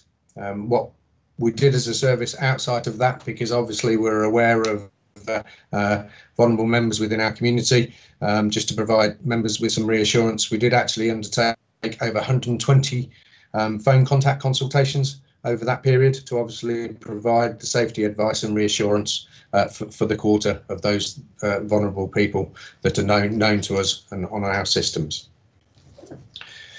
Also on page 6, with regards to the non-domestic fire safety, just as a point of interest to note, even though COVID's presented us significant internal challenges similar to yourselves, we've continued to enhance our staff skill sets. One of our local full-time officers has actually during the lockdown period completed all the legislative fire safety modules, which were pre-planned prior to COVID, but obviously has had to been delivered virtually, similar to as undertaking these meetings today. But ultimately, what it will provide is the skills and ability to undertake audits of premises via local delivery. So within our own full-time structure here.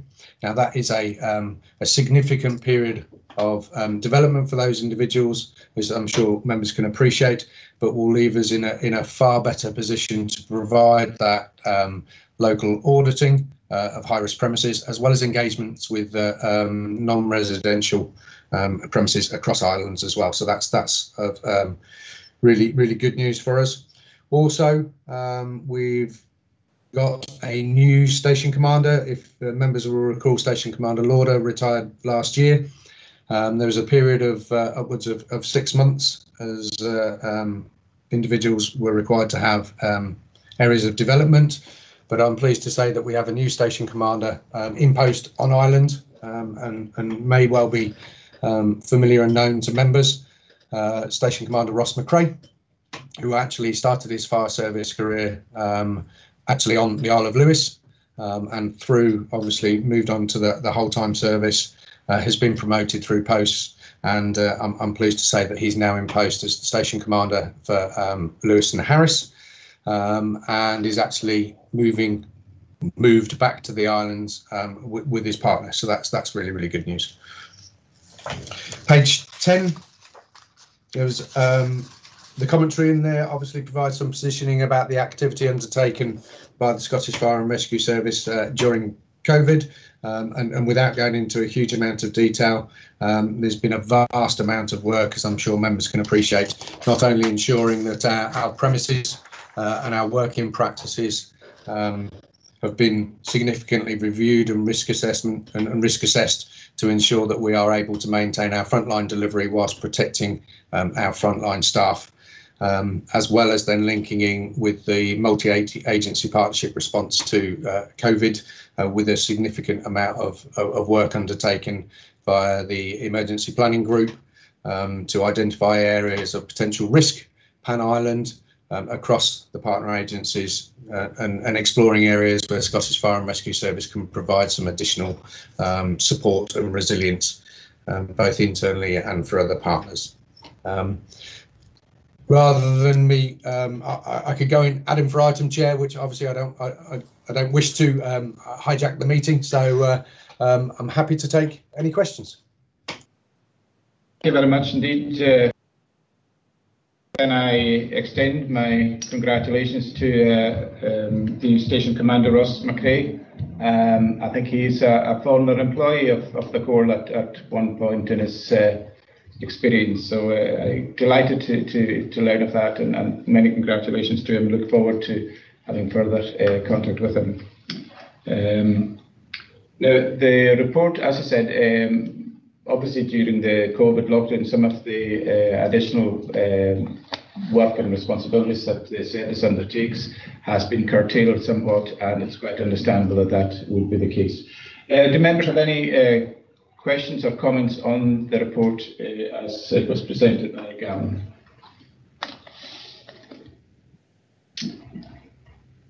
Councillor Paul Steele.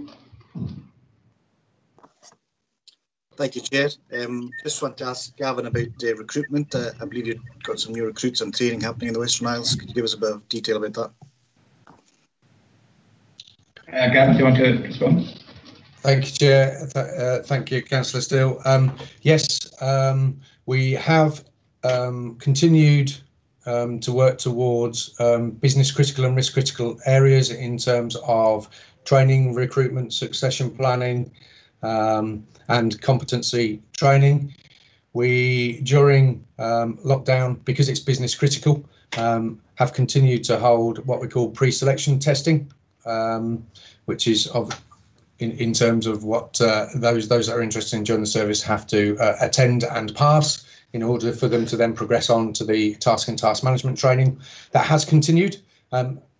Obviously, it's presented some challenges, and I'm pleased to say actually yesterday morning was the first day of the new recruits training, and it's being held in Stornoway. Because of, again, internal resilience arrangements, we've also got candidates or students from over in the mainland, Kyle and Skye, so we're supporting their integration into the service as well.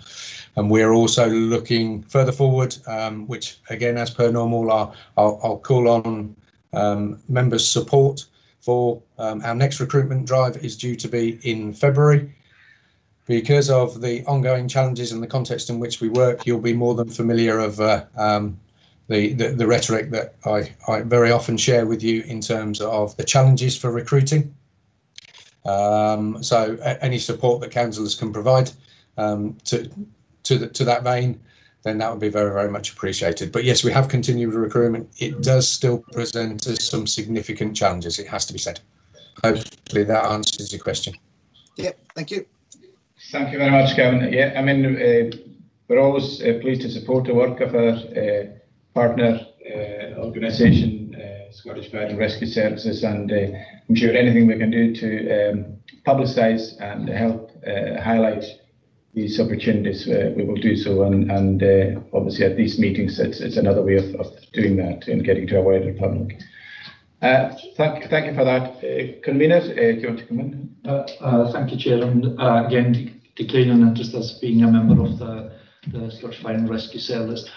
Just following on from the point that Councillor Steele made in terms of recruitment, I think it is reassuring to see that there is going to be a recruitment drive starting in February, and I think it would be really useful if as Mr. Hammond alluded to, I think it would be really useful if councillors were to broadcast that widely across all communities. It is an ongoing challenge to have the right amount of people within each of the units, and I think it'd be really helpful to do that. I think the other challenge we face in some stations throughout the islands are to do with driver training, people driving on blue lights. And again, I think, I know there has been some work done on that in recent weeks. And again, I think that's something that would have to be done on a fairly regular basis, both in terms of refresher courses, but also in terms of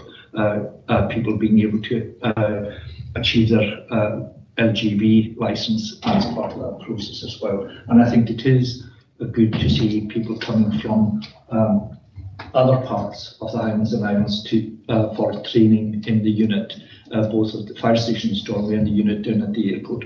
And I think that shows what a good investment that's been. It's usually, for years and years, it was the other way around. Firefighters from here had to go across to Gordon and other places, and it's good to see the reverse of that. So, thank you very much, Convener. Yeah, I mean, the service and the facility in Stornoway, which was provided at considerable cost and quite remarkable, really, in the circumstances and the difficult financial circumstances across the country. I think it was a great achievement to get that investment in that facility for a training facility for the service itself and even the community facilities that have been provided there. Gavin, do you want to comment on? Chair, thank you. Yes, please, if I may. Kavina, thank you very much for your supportive words, and you're absolutely right. Just to provide a little bit more information around the recruitment, worked hard with our colleagues in Media and Communications Department to actually devise and design specific recruitment leaflets for each of the different areas and stations across the Isles. I'm pleased to say that literally took collection of those at the end of last week, and they've been printed up locally, which is great, and they'll be used in the specific local areas.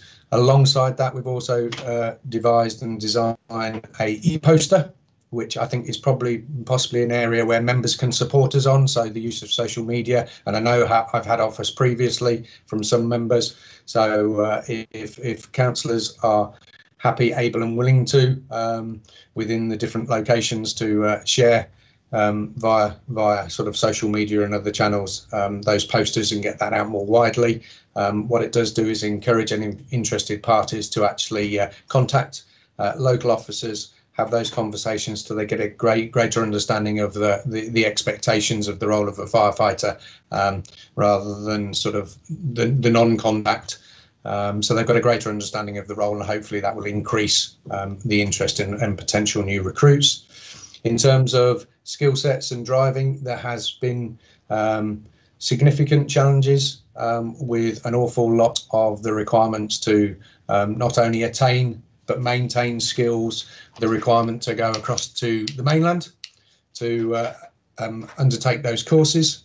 Members probably not aware through an awful lot of work that's been undertaken locally. We managed to position ourselves well where we are now able to deliver breathing apparatus initial courses, and the first ever one was delivered locally on the Isles last month, which is great progress. In terms of other essential skill sets, the incident command training requirements, because we've now got our internal whole time structure more embedded, we are able to deliver that on Lewis and Harris and across the US Benbecula and down to Barra on a more localised level. So that increases our opportunity to get them done more timely and support individuals with that development in that area. And lastly, with regards to driver training, as the convener alludes to, significant area of focus and requirements, obviously, to maintain those skill sets and competencies because of driving, in essence, lorries on blue lights on our roads, which presents significant challenges for other road users as well as the safety of our firefighters. With an awful lot of negotiating and wrangling and positioning with the support of the LSO Area Commander McLeod, I'm pleased to say we've, again, very recently, probably about a month ago, it was confirmed that we have recruited a WIOS, so that Western Isles, Orkney and Shetland specific driving instructor. That's been recruited from the whole time cadre across on the mainland, but actually, and interestingly, is an individual from the Isles, from Lewis, and he too, after his initial training, which is for at least a 3-month period, because he has to attain that instructor qualification, he will be looking to move back to the Isles with his partner and children as well. So we continue to push forward very much requirements, strategic required delivery, but increasing our ability to deliver that on a local level, which will hopefully not only increase our succession planning and sustainability, but also encourage recruitment and areas like that as well. So thanks for that opportunity. Thank you very much, Gavin, and I'm delighted that you're supporting our strategic objectives of in migration, as well as providing us with the fire and rescue service, which is really a credit to the organisation. I think it's obviously quite difficult times over the past few months due to COVID restrictions, but nevertheless, you're a service that is ready and willing at all times. I'm sure members will be more than happy to support if there's any particular locality where you wanted to put forward an initiative or recruiting drive. I'm sure members in these localities would welcome any information and any alert to that initiative, and I'm sure would be more than happy to support that. I'm seeing Councillor Charlie Nicholson. You want to come in? Thank you, Chair. I welcome the report, Gavin, and the work of the fire service within the Western Isles and your officers, and thank you for that. The question, Chair, I would like to kind of bring up is in regards to the Western Isles community safety and where that is at the committee or the partnership. It has been something over the period of the council that has been slow in getting off chair as such. And I'm just wanting an update for the next year especially, so we can pick up on it, because I keep getting reports and emails from Scottish Government asking where we are on it and what's the situation. And I believe it's under the direction of the Outer Hebrides Community Planning Partnership, with the fire service being the lead within the islands here. And I know COVID kept it back quite a bit, but would like an update to where we are in regards to getting the partners together and getting the community safety partnership underway and engaging with Scottish Government. Thank you very much, Councillor Nicholson. Perhaps that's maybe something that Mr. Hammond might take to the community planning partnership itself as something, and we can get some feedback the next time that we have at committee. Do you want to make any further comment, Gavin? Chair, if I may, Councillor Nicholson, thank you very much for the question. Just in terms, I know there's been some discussion about the community safety partnership. I believe it was more in this forum rather than the CPP, community planning partnership. As I've just to provide some reassurance and reiteration for members, I know Ian McLeod, who was in my role previously, did turn around and say that he was happy for the Scottish Fire and Rescue Service to take a lead role in that rejuvenation of the community safety partnership. From my perspective, and I completely concur with that. From my perspective, I think there still needs to be further discussion and clarification, and it may well be this arena to have those discussions in terms of where the vision is of where does the community safety partnership sit in terms of local frameworks. You'll all be aware, as I am, that there are many different groups of which the Scottish Fire and Rescue Service do actively participate in. So from my perspective, be more than happy to lead and drive the community safety partnership forward, but it would need to be, I'd need to get a greater understanding of members' expectations and understanding of what framework it would come under. For example, public protection, what would be the sort of primary areas of concern and focus for the partnership, where the reporting lines would be. So an example of that reporting lines, if the expectation is that it comes under the CPP, then it's that bit about what areas of focus do we consider are missing. If it's around public protection and antisocial behaviour, for example, then that would obviously I would expect to be reporting into the Chief Officers Group, for example. So more than happy to have those discussions clearly either in this arena or off table to move forward, but I'd be seeking some more sort of clarification on desires and visions on that if possible. Thank you very much, Gavin, for that. Maybe a hostage to fortune, but I think we welcome your willingness to take a lead role in that. And as you said, I think we got that from Ian McLeod previously as well, and quite understandably in the recent months it's been difficult to make progress on that. But I think we'd welcome further information on that at a future committee. And meanwhile, I'm sure you will be raising it in community planning partnership as well, of which you're a member and attend. Chair, can I come back in and like to reiterate the point, thanking Gavin. The fire service would be an excellent service as a catalyst to get it back on the go.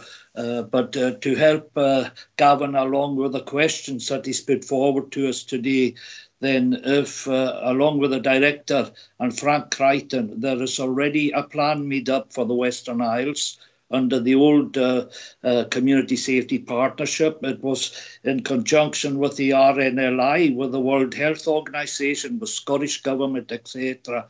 So we have a kind of draft plan made up that covers water safety to hill safety to winter safety, etc. So that sort of information, I'm sure, would be helpful to Gavin in trying to formulate a policy for the next 2 or 3 years and working with Scottish Government. But it's from the point of view of the Scottish Parliament, who have been in contact and have brought it up with yourself, Chair, and with the Director over the last kind of couple of years. They're just wondering where we are because we're not engaging in the different meetings that are going on at national level under the Scottish Government Community Safety Partnership, which was very helpful in regards to resources and that. But as I say, Chair, Mr. Frank Crichton would be the person to speak to. He's very clear about it and was a really experienced officer, excellent officer, working with 27 partners and taking that issue forward. And I'm sure that would be helpful to Gavin to take it forward. Thank you very much, Councillor Nicholson. I'm sure the senior officers will take note of that and what impact or what involvement in terms of the business planning, what capacity we have as an organisation to be involved in that will be something that we'll be taking forward as well. Chair, if I could just come in, if it will assist. Yeah.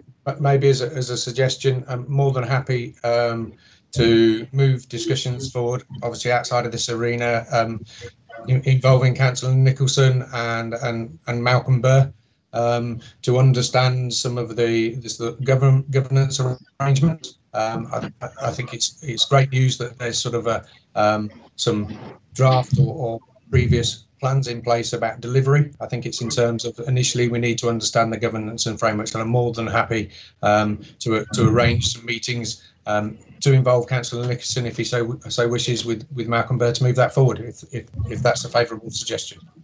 Yeah, by all means, I think it's an excellent way forward, and perhaps we will in due course hear more of how that's progressing. Thank you very much again. So that report, welcome that report, and it's for noting. Thank you for your attendance, Gavin, and appreciate you waiting for us to get through some of our more tedious business before we got on to your report. Now, can we just go back to, well, we have an option of if we're continuing the meeting till Monday to take to leave item 6 until that point, or take it just now. Director, I would just carry on, Chair, if you can. Yeah, so can we just, in the absence of... oh, he is here. Is Ian Watson able to join us now? Point has been reconnected. So back to item 6. This is the the strategic housing investment plan, the light ship that government are content that we submit at this stage. And Ian Watson, if he's online and is with us, do you want to take us through this report? Yes, thank you, Chair. Thank you, Chair. Apologies for that. There was a planned outage in point, and something affected much greater area than that. But hopefully back and connected now. Thanks, Chair. Yeah, this is their. The main purpose of this report is to present our draft SHIP to the committee for consideration. As the report states, it's not a normal process we're going through this year because of the COVID-19 situation. The Scottish Government are aware that it's been challenging for councils to prepare their affordable housing programme in light of the lockdown and the restrictions on what can be done. So instead, they've asked councils to produce what they're calling a light SHIP and submit that to the Scottish Government by the middle of December. So it's very much a holding plan, if you like. It's not as detailed as it normally would be, but it's just to give yourselves as members a flavour of what we would like to see delivered in terms of affordable housing over the next 5 years. Members will probably recall our normal process that we go through to produce the programme is we get informed by the Scottish Government, usually in the late spring, of what the likely funding availability will be when they publish their resource planning assumptions. So they've not been able to do that this year because of the COVID-19 situation. Then once we know what kind of money we're likely to get, we work with HSP to develop a draft SHIP. It's usually presented to yourselves in September, and then we submit it to the Scottish Government in October, and then we get feedback early in the following year. So obviously a wee bit different this time. They've asked us to submit it for the middle of December, and we'll get feedback in due course. So the report itself just sets out a wee bit about the process that we've gone through to develop the affordable housing programme. A couple of key issues we had to bear in mind. Obviously, a lot of the site identification and feasibility work wasn't able to be carried out over the last few months. The Scottish Government obviously haven't been able to inform us of the resource planning assumptions, although since the report was produced, we understand that they're hoping to be able to publish these by the middle of December. So hopefully we'll get information before the end of the calendar year of the likely funding.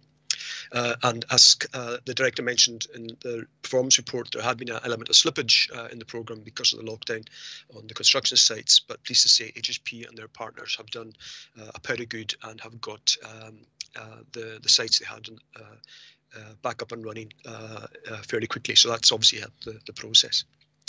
So the SHIP itself, I can turn to that. It's shown at Appendix 1 of the report that sets out the same format as in previous years. We've got the 5-year period, and it shows the developments we'd like to see on the ground, the number of units I would hope to see HSP developing there, and also an estimate of the likely requirement for Scottish Government funding.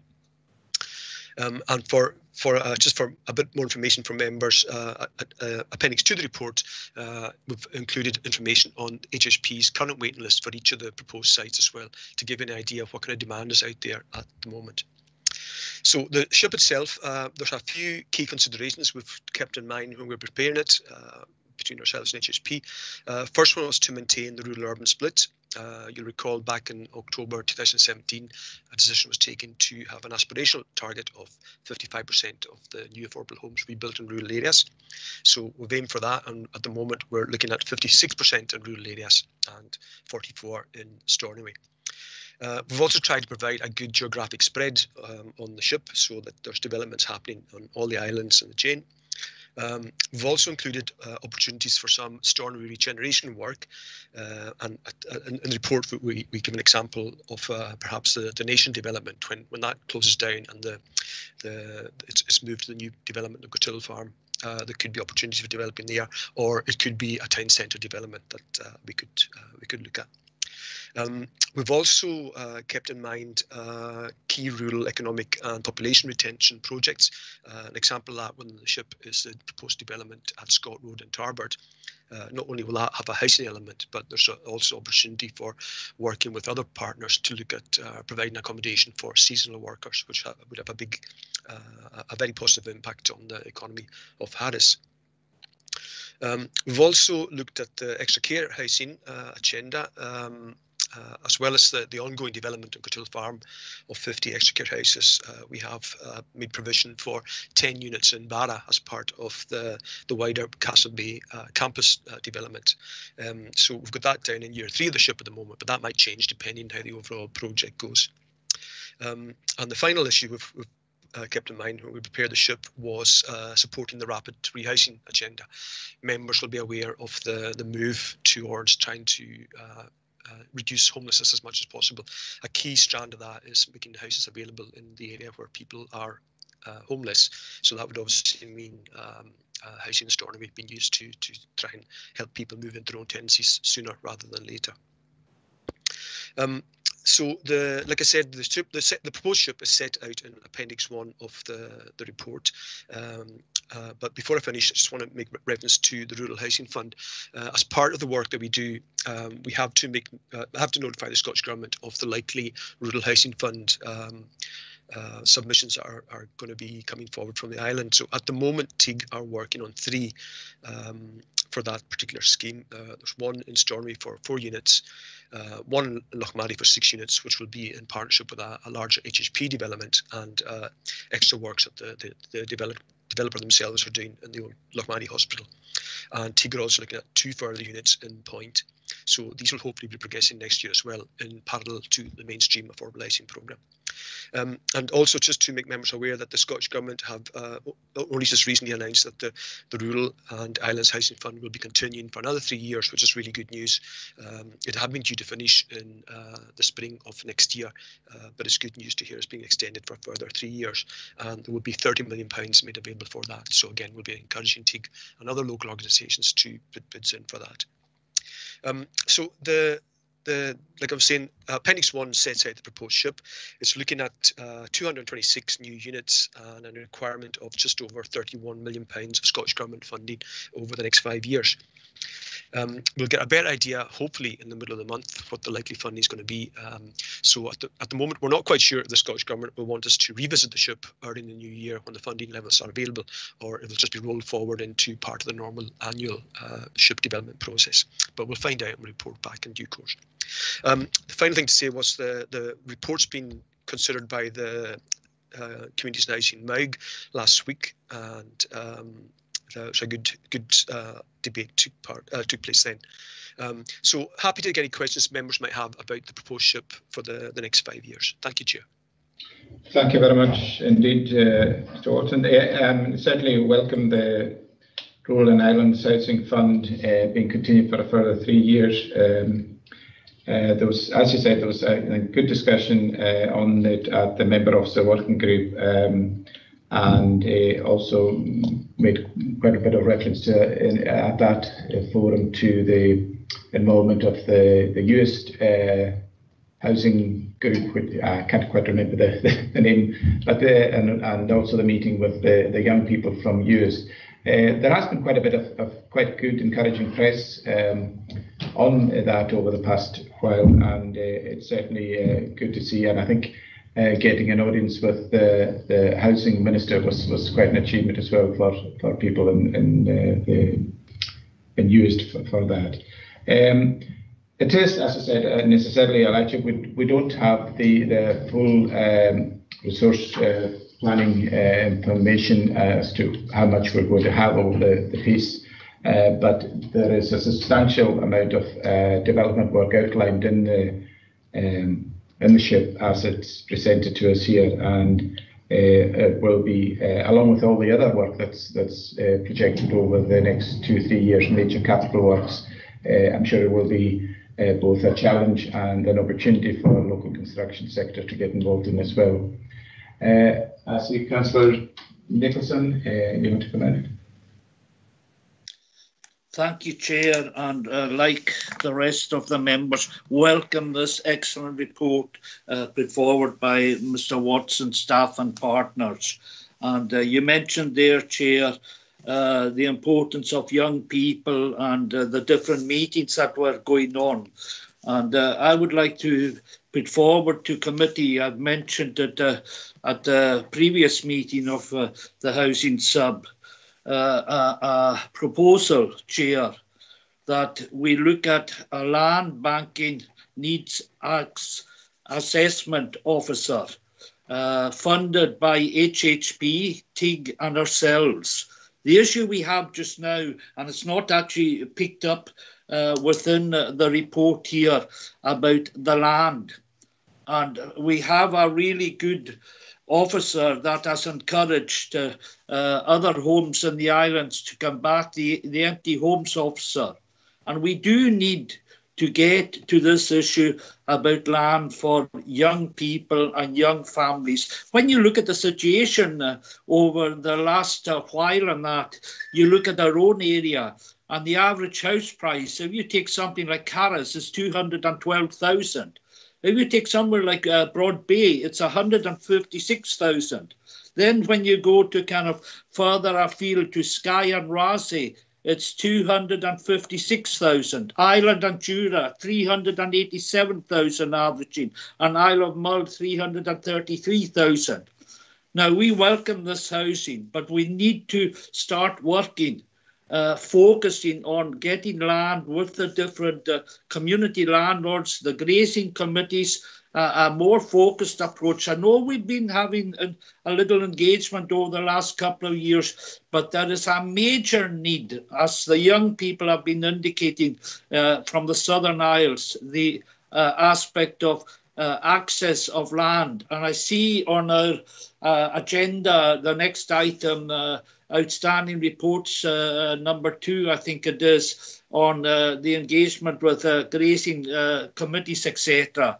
Would it not be good, Chair, to have an officer that had a focused approach in the aspect of land banking and the needs assessment to help our young people and our young families accessing, working with the Crofters Commission, working with the community landlords, working with the grazing committees, so that within our 5-year plan, we can have that plan of accessing land. We've heard over the last couple of years how hard it was for HHP to access land as such, which to a certain extent wasn't true, because from my experience and engagement speaking to people, land was being offered, but I don't know where it kind of went after that. But more importantly, going forward, I would suggest to committee we look over these next 5 years of appointing an officer that is funded by HHP, TIG and ourselves, on land banking and needs assessment on land for housing for young people and families that is affordable. Because as I said earlier, the prices in regards to average prices, these are average prices I've given to you from the different areas. So I would like to put that forward to committee for their consideration and their discussion, and possibly a proposal if committee would support that direction. It could work in conjunction with the new youth organisation and be supportive administratively and take this issue on. But it just plugs into the very good report by Mr. Watson here in taking housing forward in these islands. Thank you very much, Councillor Nicholson. I'm seeing Councillor Don Crichton wanting to come in. Thank you, Chairman. I'm not a member of your committee, and I welcome the report and the significant investment that's been brought forward. My question is probably for the Director, and it's really to ask what follow-up have we had in terms of the argument we've been forward for some time now of trying to integrate our housing funding, taking in rural housing funding, Crofter housing, and the current our own current programme. What progress are we making in trying to focus more sharply on how we can deliver our housing programme to be more inclusive, and indeed to touch on what Mr. Nicholson has said about accessing land and crofting land to build more houses. I think we received some encouraging noises from the government, from Mr. Kevin Stewart, when we raised this with him previously. So I'm just wondering how we're going to pursue this further, so we have a more sharply focused policy and more inclusive taking into account all the housing needs across the Isles. Thank you. Thank you very much indeed, Councillor Crichton. I wonder if I could ask the Director if he wants to make any comment on that.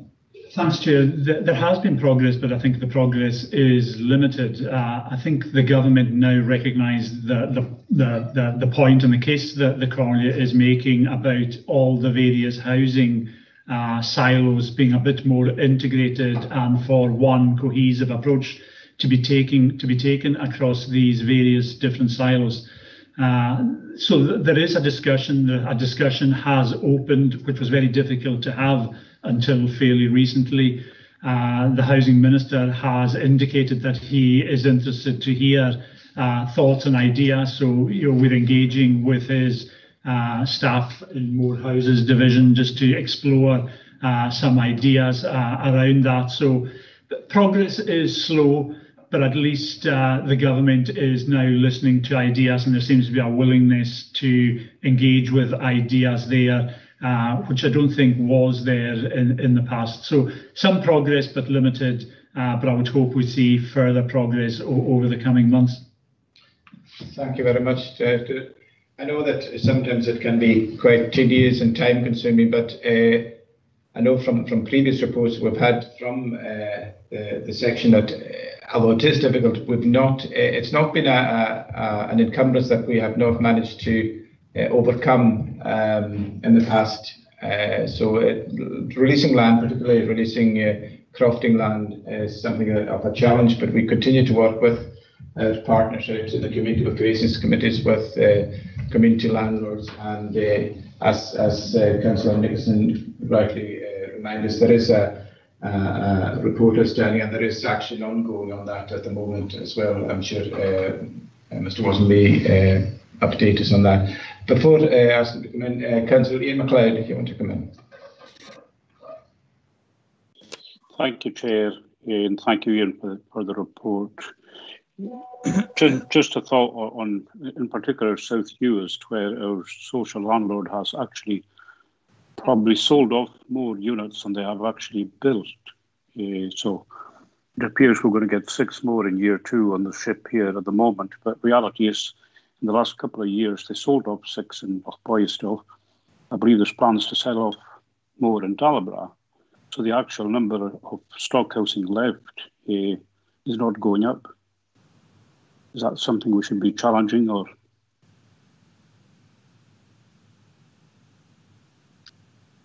For that comment, I don't know if Mr. Watson, do you want to have you any information on that? Thanks, Chair. Yeah, that's a really good point. I think one of the real good opportunities we have now is with the forthcoming appointment of the Uist Housing Development Officer as well. I think that'll be a very positive step in raising or increasing the knowledge of the housing situation in Uist, in terms of not just in terms of housing need, but also in land availability as well. So I think that'll have a very positive impact on the future supply of housing in Uist, and hopefully that will make up for any changes in HSP stock through disposals that they're talking about just now. But like I was saying, the ship is very much a rough guesstimate, if you like, of what we'd like to see. It's really just to demonstrate to the Scottish Government as well that we have a potential programme that we could present to them to show that there would be development happening throughout the islands, and hopefully that will be reinforced as we work through the normal process of identifying land and discussing that with HSP. So hopefully that will make up for any reduction in HSP's existing stock through the development of new new affordable units. So hopefully that answers your question, Councillor MacLeod. Thank you very much, Mr. Watson. Of course, the projections that we've got before us in this lightship do reflect the fact that land is in fact being sought and being banked for these future developments. But of course, we can always do more, and I think particularly in rural communities where the smaller number of developed units are desirable rather than the larger ones. There's always been a challenge here of the unit cost, but nevertheless, I think committee has always been encouraging this the housing section and HMGB to be looking at these smaller development units in rural areas if we're going to support these communities that are struggling with housing for young people. I think it's important that we do promote and encourage mixed housing in all of these communities, including supporting with the work of other committees, the Crofter Housing Scheme as well. I'm seeing Councillor Norrie MacDonald Skidder Road. Yeah, thanks again, Chair. I'm not a member of your committee. Can I ask if there's any kind of forum being investigated? I see we've talked about this before when it comes to the situation with housing for young couples and people wanting to move back to the islands. Obviously, there are huge cost implications just now with the price of housing increasing all over, particularly in the more desirable rural localities.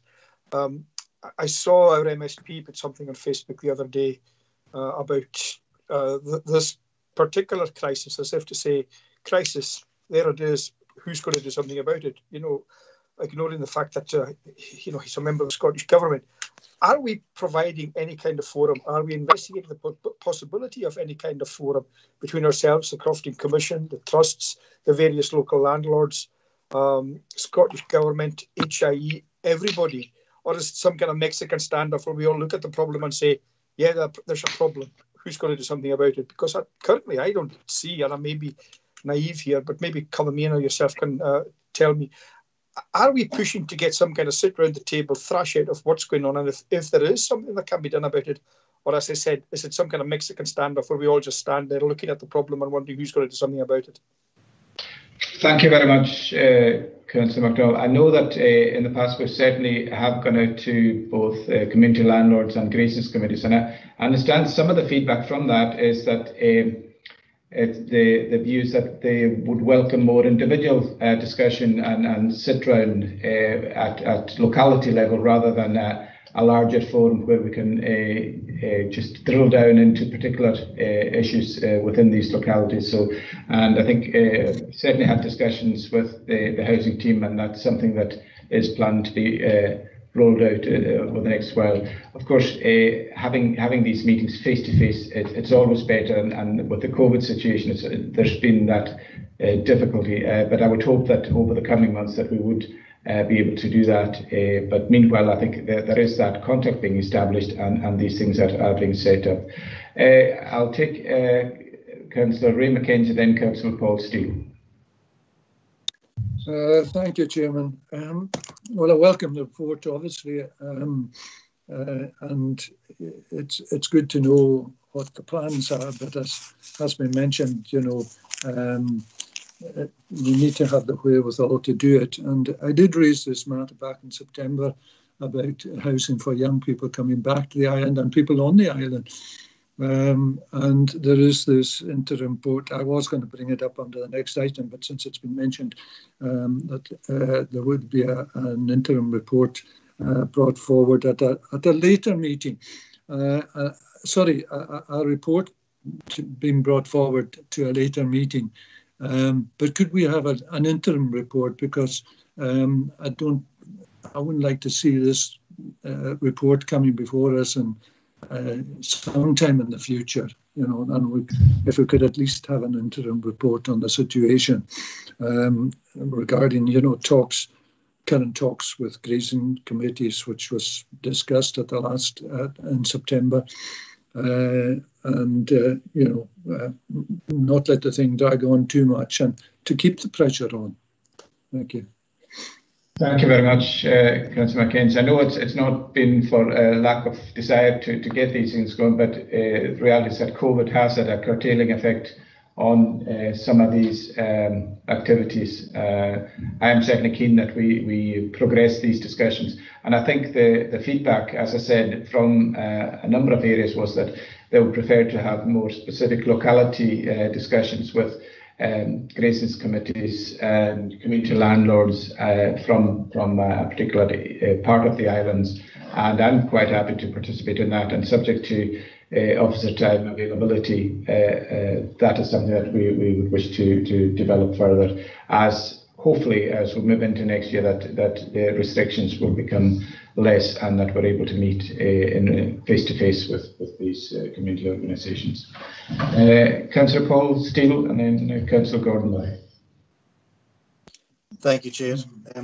Just kind of picking up on Councillor MacLeod's point about the investment in US. I mean, it's good to hear that there's definitely a recognition that there are issues in providing housing in rural areas, and US especially. I mean, his point about HHP, I believe it's 9 houses that they're planning on selling or sold or planning on selling, and building 5. So it's quite difficult when you're trying to provide extra housing for people when there's actually housing being taken away and we're being left with less than we had before. So my point, I think I raised at the MAUG in terms of developments that are already in place or ones that have been planned. The Hagmore one, for example, where there's land available. It's in theory it's land banked because it's there. It's owned by HHP, and it may be part of a phased process, but it might be something that we should be incorporating into the SHIP going forward. That there's we know that these are the places that we could build, and also we know how many we could build. One of the points I want to raise was Ian mentioned that the figures are a guesstimate, and there's they're like a reasonable estimation of what we're planning and hoping to do. Is there any scope in putting in, like we've done the aspirational 55-45 split? Is there any merit in putting in an aspirational figure of just to meet all your demands, what we would really like to see? Should money be available? The guesstimate is like a realistic one, but should we be aiming to? This is what we need to do to assess our housing situation.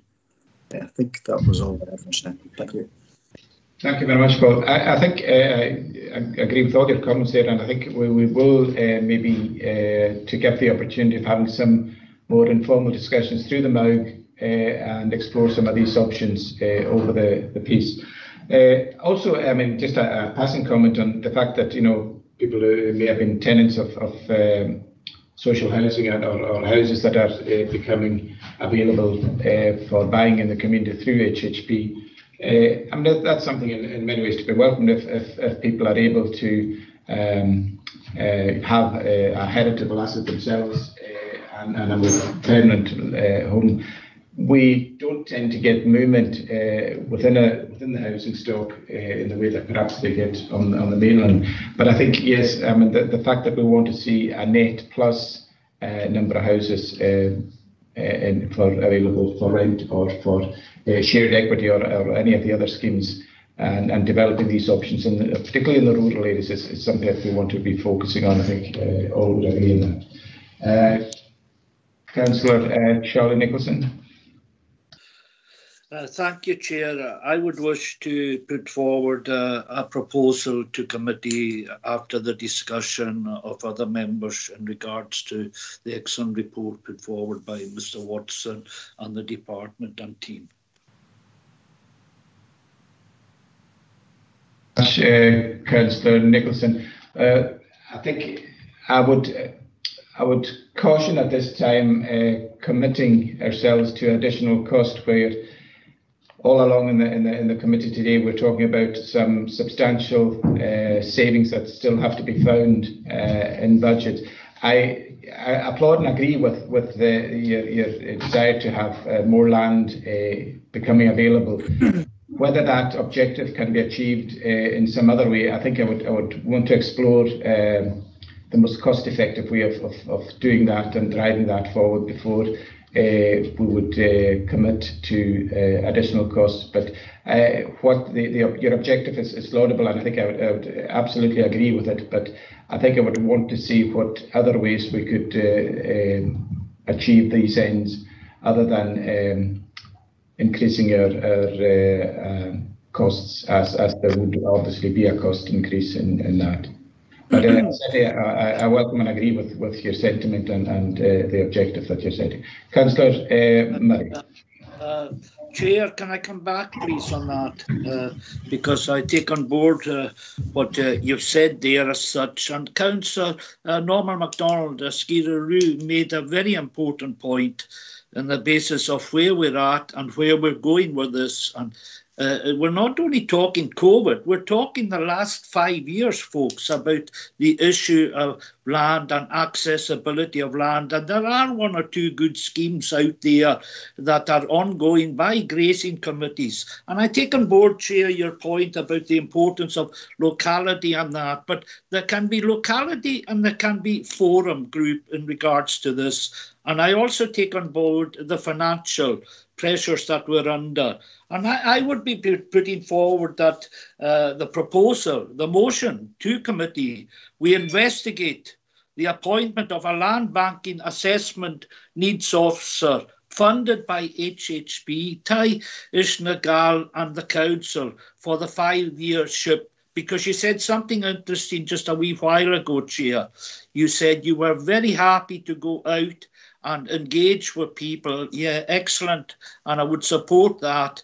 But you said something, if officer time is available. Our officers are under a lot of pressure, etc., in the existing workload that they have. This land, dealing with Crofters Commission, dealing with a forum group, dealing with locality groups, etc. It's actually a form of community development. And when you look at what's working in Carloway or Ness or North Uist or South Uist or Barra, it's when there is a worker focusing in on different issues, whether it's youth or community or land or whatever. We need, in my opinion, an officer that will focus in, that will work on the locality, that will work on the forum, as Councillor MacDonald kind of indicated earlier on, to take this forward and work with partners. Otherwise, we'll be back here in 2 years' time in the same situation, and the prices for the houses in our islands and other islands would have gone up 10, 20,000. It is urgent. That's why they used young people. They made it a key point about accessing land. They are an example to us in the way as members and that. The real problem that young people have in accessing land in Uist and Barra and Lewis and Harris, and it needs, in my view, a full-time officer to be focusing and working with the different groups that are out there. Can I finish on this point? Wearing another hat, I've been involved in Stornoway Trust for a number of years, etc. We have looked at the situation, taking it forward, but we've never had a kind of joined-up approach with the area of the Western Isles to look at a key issue moving forward for young people, families, etc., and accessing land. And this is an opportunity. As I say, the proposals here, we investigate the appointment of a land banking assessment needs officer funded by HHP, Tayish Nagal and ourselves in conjunction with a 5-year SHIP plan that Mr. Watson has presented to committee today. Thank you very much for that, Councillor Nicholson. I'm seeing Councillor Gordon Murray and then Councillor Donald Crichton. Thank you, Chair. Just listening to the discussions, I completely agree with the points that have been made, and I wholeheartedly agree with Councillor Nicholson's proposal. And if you would allow me, I would like to second that, to ask the committee to do a cost-benefit analysis on such a post. And I think when we explore that and we get a cost-benefit analysis back, I'm sure we'll agree to actually put the post in place. So understanding financial circumstances at the moment, but we've got to look at other benefits that. So I think that I'd like to second that proposal by Councillor Nicholson. Thank you. Thank you very much, Councillor Murray. Can I, if I get the mood of the meeting, if it's the desire of the committee that we get a report back as to the feasibility of undertaking what Councillor Nicholson is suggesting, I'm more than happy that that be remitted to the director. If the director is happy to take that back at a future point. And if it's the will of the committee, Chair, that we look at it, but I think we've got to maintain focus on what is in the Corney's hands to do, and that is the delivery of the affordable housing programme and the key challenges we've got in regard to homelessness and the introduction of rapid rehousing. We have a limited staff resource, we have a limited budgetary resource, and I think we've got to keep that limited resource very much focused on the key aspirations. I very much understand what Councillor Nicholson is saying about land banking, and it will be good to build, a bigger land bank. Unfortunately, it is unlikely the Scottish Government will fund additional land banking because they wouldn't allow it in the previous programme. So are they going to allow more land banking in the next programme? I think it's unlikely. We could explore that with them, but I think it is unlikely.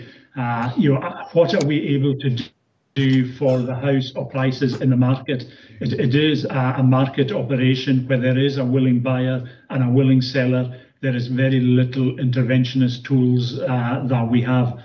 We have engagement with the various crofting bodies, grazings commissions, and the community landowners. So hopefully out of that, we will be able to identify additional land supply.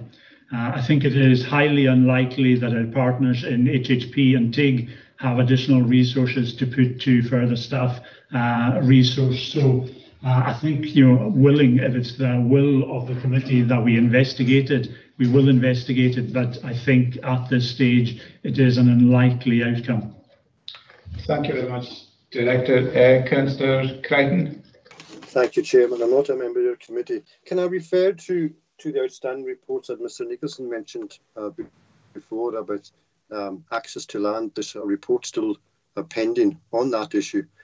And can I suggest perhaps that while his request has merits, that we consider that in conjunction with the outcome of the assessment of the report, the next report on access to land. I think then we can make a judgment perhaps on whether such a post is required or not. Thank you very much, Councillor Crichton. I think that's an entirely reasonable suggestion, and if just before make any further comment, I see Councillor Steele, you want to come back in. Thank you, Chair. I mean, I agree with a lot of what's been said, but I mean, what's happened in UST is we formed the UST Barra Housing Group, and we're looking to employ an officer to do pretty much exactly that. So it's the community bodies themselves have taken that upon themselves. So could we just be encouraging the groups in Lewis to just work together and form their own kind of forum to take that forward, instead of the council's kind of taking. I mean, there's guidance we can offer, and I mean the support we received from Callum has been useful. So could replicate something like that. That's a good idea. Thank you very much for that. And I think many, or even most of the community landlords in Lewis and Harris have a very strong inclination to promote housing development, and it's their stated objective to do so, to maintain and even to develop more populations in their area. So I don't think we're pushing at a door that's difficult to open there at all. It's just how we can best unlock it. And as the Director said, sometimes it's not a case of land being not available or houses being not available. It's the price that they are being placed on the market at, and there is limited ability to intervene in that. We, through our strategies and policies, have discouraged vacant homes and empty homes and holiday homes insofar as possible, in order that housing is made available for the indigenous population and to develop our rural communities particularly. But there is a limited amount we can do on that. But I think if Councillor Crichton's suggestion there that we come back with something, before I make any further comment, I see Mr. Watson wants to come in. Thanks, Chair. Yeah, so just a wee bit of background information for the members. Also, a really good discussion about the potential for looking at land to help with housing. But we do actually have a system in place at the moment for identifying land, which has worked quite well over the last couple of years. You might recall when the Scottish Government announced the 25 million RPA about 3 years ago. At that time, there was a limited amount of awareness of what land was available out there. So we set up a system with HSP to try and identify that, and that's been sort of the main way we do that. We've taken over sort of the responsibility for that. We're the council acts as a lead for that, but in partnership with HSP and with Teague, and our housing development officer actually takes a significant bit of our work dealing with that. So that's sort of the kind of work we've done when we engaged previously with the Graces committees, and also had the call for sites a couple of years ago, and that has led to a lot of the feasibility work that we've done over the last couple of years. And some of the sites that we have under construction at the moment have come through that route. So we've got a system in place at the moment where you've got a member of staff from the housing team working pretty much, I'm sure over half 50% of our time on land and land identification and feasibility studies. And there's also a colleague from the planning team that works with on the other side of the land coin, if you like, looking at the housing land audit. And again, a fair bit of our time is taken up in producing that particular bit of work for the planning process. So at the moment, we do have a decent system for identifying land. The problem is, as members will know, a lot of the land we look at, it comes back not being feasible for developing housing on, either through the makeup, either the peaty soils or the rocks, or just because it's too expensive to actually develop for housing. So we have looked at a lot of land that's been brought to our attention, and a lot of it has had to be parked because it's just not financially viable to do it at the moment. But just let members know that we do have a system in place for identifying land at the moment. It's not a case of working around ad hoc windfall land that comes our way. We do have a process in place for doing that. Thank you very much, Mr. Watson. I don't know if Councillor Crichton, you wanted to come in, or is your hand just in mid-air from the last time? Apologies, it's just hanging there. Sorry. Right. Thank you very much. Well, I think with your agreement, committee, the director has indicated that perhaps we could look in that as part of the feedback report that's still outstanding, and specifically with the objectives of releasing more land, whether an officer, a specific officer recruited for that purpose, or some other means of achieving that. The ends, I think we all agree with that. We don't want to see land inavailability being a problem for, particularly in rural areas. And if there's any way of tackling that, and if an additional officer is something that is thought necessary to drive that forward and is affordable, then I think by all means we can look at that. But I think we need to get some feedback on that, how best to achieve these objectives, and I think if we combine that to the outstanding report that's still to come back to committee, perhaps that is the best way forward on that at the moment. Okay, Councillor Nicholson. Thank you, Chair, for allowing me back in. And I would back the proposal and take away the motion if Gordon Murray was happy to take away the seconder, that it's taken forward in the report as such. And the idea of the proposal is that I would be hoping that between the partners that we would look at appointing that person down in Uist to work with the new group there, etc., in partnership, because that's the way forward. Because if I put a question to Mr. Watson just now, and I'm not going to do it, but if I put the question forward and say, can you tell me what land is available in North Uist or in Lochs just now that's afforded for young people at present, then I don't know if he could answer that. And that's the issue we have. We're seeing the different bits of land going for 20, 40, in fact, one in Harris just now over 200,000 without a house on it. What I'm talking about is getting land available that is affordable, so that our young people can build and have access to land and take it from there. So that's what I'm looking for, but I'm happy to back Mr. Crichton's suggestion of moving it forward, Chair.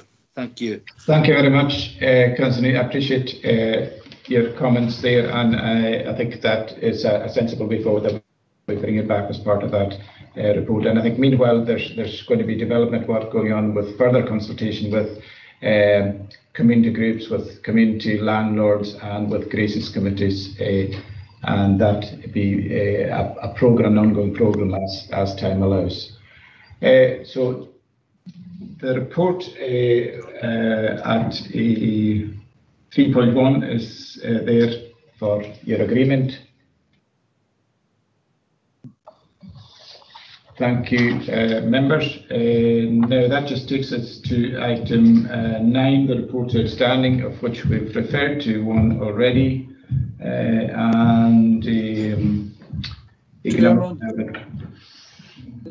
Chairman. Councillor Mackenzie. Yeah, well, as I said at the beginning of the last discussion, I was going to bring this matter up, and I think that's been adequately dealt with. But number one is the town centre buildings report. Again, is it possible to have an interim report on this? Just, I don't know if kind of a report just now, verbally or what. But I appreciate, with the COVID and that, and I've got something stuck in my throat. I hopefully don't have COVID, so excuse me. Could we have an interim report on item 1? Thank you very much, Councillor Mackenzie. I mean, the report is outstanding and is expected to come back to a future committee. Director. Yeah, we're happy to bring back an interim report, Chair. Okay. Job done. Thank you very much for that. Now, thank you.